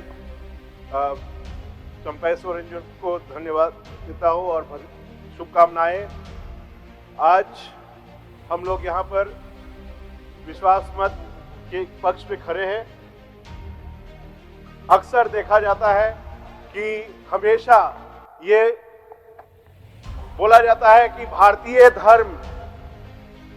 में धर्म जो है उसका हम इज्जत करते हैं, हमारे प्रतिपक्ष के मित्र कहते हैं। मैं यह कहना चाहता हूं कि नालंदा, विक्रमशिला जैसे यूनिवर्सिटी में बाहर से लोग आते थे, बाहर के धर्म के लोग आते थे, कभी नहीं पूछा गया कि आप किस धर्म के हैं, आप किस धर्म अपनाते हैं। ये भारत का ये न्योय है, ये भारत का क्या नाम है मजबूती है जिससे हम बंधे हुए हैं। लेकिन आज अलग अलग बोला जाता है बाहर के धर्म। हम धर्म के नाम पर क्यों जाएं? इसी के अगर हम देखें तो आर्टिकल 334B जिससे हम लोग को एक हक मिलता था, संवैधानिक हक, हम लोग का नॉमिनेशन होता था, बहुत चालाकी से, क्योंकि हम एक विशेष धर्म को अपनाए हैं, उसको बहुत चालाकी से उसको हटा दिया गया। और मैं हेमंत सोरेन जी को धन्यवाद देता हूं कि उन्होंने मुझे नॉमिनेट किया। मैं अंतिम नॉमिनेटेड मेंबर हूं पूरा देश में। और आप छोड़िए ना, मेरा हक तो आप ही ने छीना, आपने मेरा हक छीन लिया। आपने मेरा हक छीन लिया, देखकर आप छीन लिए। अध्यक्ष महोदय, मुझे बोलने दिया जाए, मेरा 1 मिनट है ही, उसमें भी हस्तक्षेप कर रहे हैं। आप अपना बात बोलिए ना उनका हस्तक्षेप से। अध्यक्ष महोदय, मैं आपसे यही निवेदन करता हूं, मेहनत किया था बेचारा, मेहनत सरकार होते दिख नहीं रहा। निवेदन करता हूं, राम का नाम बदनाम मत करो। ए दीवानो, ऐसा काम न करो। राम का नाम बदनाम मत ना करो। कृपया हम लोग सब एक हैं, एक धर्म हमारा हमको अलग न करे। हम इंसान हैं, पहले हम इंसानियत जाने, हमको एक है। भारत का यही ताकत है और उस ताकत को हम मजबूत करें। मैं धन्यवाद देता हूं हेमंत सोरेन जी को, शिबू सोरेन जी को, कांग्रेस पार्टी को, जिन्होंने धर्मनिरपेक्षता अपनाया है और आज हम इसीलिए एक जगह खड़े हैं और हम अलग नहीं हैं। मैं कभी अपने आप को अलग कभी नहीं समझा हूं, मैं नहीं अब कभी समझा हूं। आपने मेरा हक छीन लिया रणधीर जी, ऐसा मत बोलिए, ऐसा मत बोलिए आप। चलिए मेरा हक छीन लिया। आप सरकार का उत्तर, सरकार का उत्तर। धन्यवाद माननीय मंत्री जी, सरकार का उत्तर। चलिए सरकार का उत्तर, चलिए। No interruption, please be seated.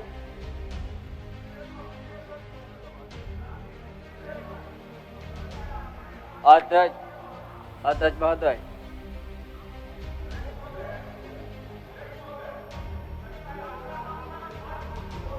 Governor साहब के साथ रहे ना, थोड़ा प्रभाव आ गया। गवर्नर साहब के साथ रहे ना, नहीं वो पढ़े ना, किताब पढ़े ना, तो हम भी देख रहे थे। चलिए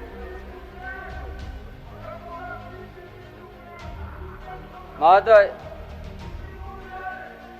हमने हाउस के अंदर में आज विपक्ष के सदस्यों ने, माननीय सदस्यों ने अपना अपना विचार प्रस्तुत किया। उस विचार जो सही है उसको हम स्वीकार करते हैं, उसको अमल करेंगे। अध्यक्ष महोदय, आज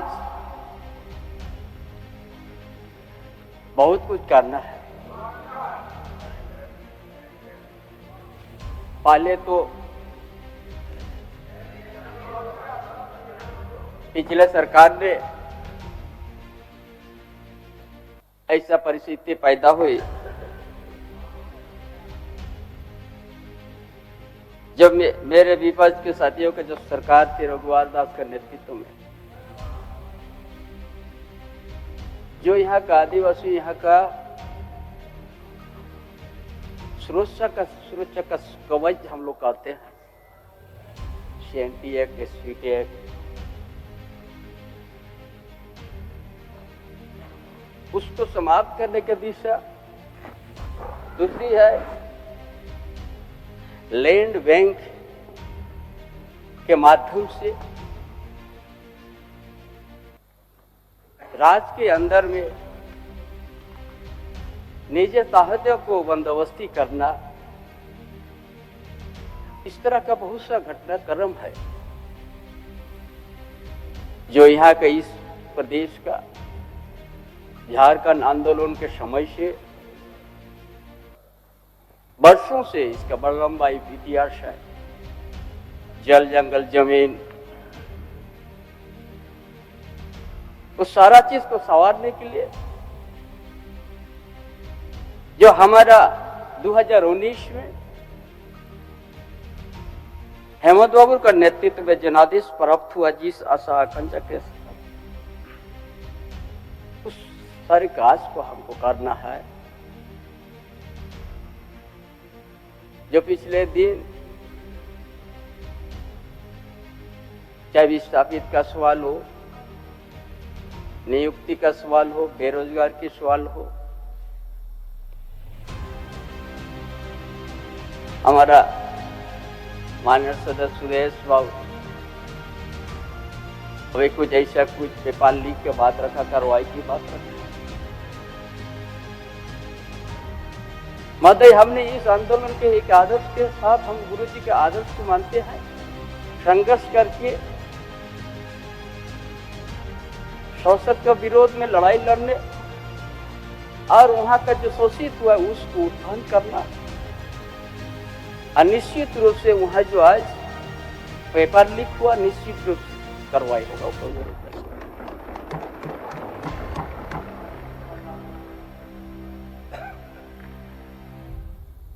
ऐसा परिस्थिति हुआ, ऐसा परिस्थिति में वो घटना घट गई जिस परिस्थिति में राज को अस्थिर किया गया था।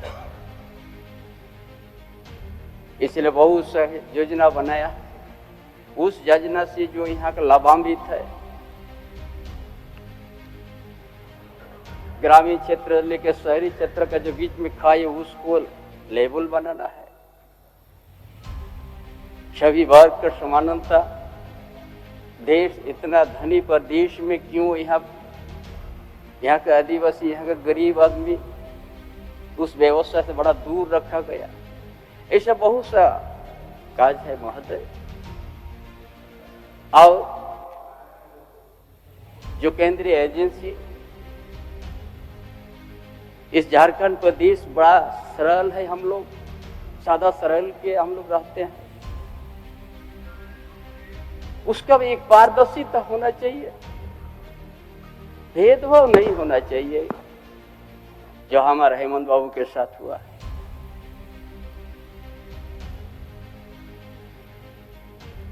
केंद्रीय एजेंसी इसीलिए बनाएगा कि ताकि हम लोग भेदभाव हो, स्वतंत्र रूप से काम हो। लेकिन यदि स्वतंत्र रूप से नहीं हो, केंद्रीय एजेंसी किसी एक दल के लिए काम करेंगे तो चिंता का विषय है महोदय। इसीलिए आज हमने यही जो हमारा हेमंत बाबू जनादेश प्राप्त करके जो योजना को तैयार किया है उसको गति देने के लिए और विपक्ष की ओर से आलोचना करना भी उनका मौलिक अधिकार है कि सत्ता पक्ष की उसको पहुंचाने का। हम नहीं समझते हैं कि विपक्ष उसका आलोचना नहीं करे, इसीलिए पक्ष विपक्ष है। इसीलिए सारा चीज को ध्यान देके सारा बातों को हम सुनते हुए हम सब जो आज का परिस्थिति में देश में अराजकता जो केंद्रीय एजेंसी के माध्यम से भेदभाव से करवाए, इससे दुखी हो। आने वाला दिन हम सब इसी में रहेंगे, कोई आएगा कोई जाएगा। इसीलिए हम सभी इस राजहित में सभी वर्गों के लिए, सभी समुदाय जो झारखंड प्रदेश बहुत तरह का भ्रष्टाचार के बातों से भारत भर में अलग से चर्चा हो। भ्रष्टाचार किन लोग किया है, किन माइनिंग कौन किया है, बड़ा माइनिंग कौन किया है, कौन उद्योगपति है, कितना यहाँ का आदिवासी का सौतेलापन किया है, कितना CNT SP को प्रभावित किया है। जिस जगह हम लोग खड़े हैं आज, जिस जगह में हमारा सदन है, यहाँ भी एक दिन यह आदिवासी का जगह था, पूरा शहर रांची शहर। इसीलिए बहुत कुछ आधा पुराना इतिहास हम लोग देखेंगे, फिर हम लोग एक नया बात होते रहा। इसीलिए आज हम यहाँ का झारखंड आंदोलन से जो आंदोलन करेगा सोच, उनका भावना, इस आंदोलन में बहुत सा हमारा कुर्बानी दिया है और उस सारा चीज को याद करते जो हमें आशा उम्मीद करेंगे हम सभी इस सदन का सभी सदस्य साथी से, मुझे आप लोग अपना समर्थन दे ताकि आज दिन हम लोग सकारात्मक सोच के साथ झारखंड का और हेमंत बाबू का सोच हम लोग काम करके ये झारखंड को जो पिछड़ा सूची में जो नीचे दर्ज है उसको ऊपर उठाएंगे, देश के अंदर में एक अच्छा प्रदेश को निर्माण करेंगे। महोदय, इन्हीं बातों के साथ अपना विचार समाप्त करते हैं। धन्यवाद। माननीय संसदीय मंत्री। माननीय अध्यक्ष महोदय, इस प्रस्ताव पर मत विभाजन किया जाए। इस प्रस्ताव पर विनिश्चय माननीय सदस्यों के अपने स्थान पर खड़े होकर मत विभाजन के माध्यम से होगा। सचिव मत विभाजन की घंटी बजाएं।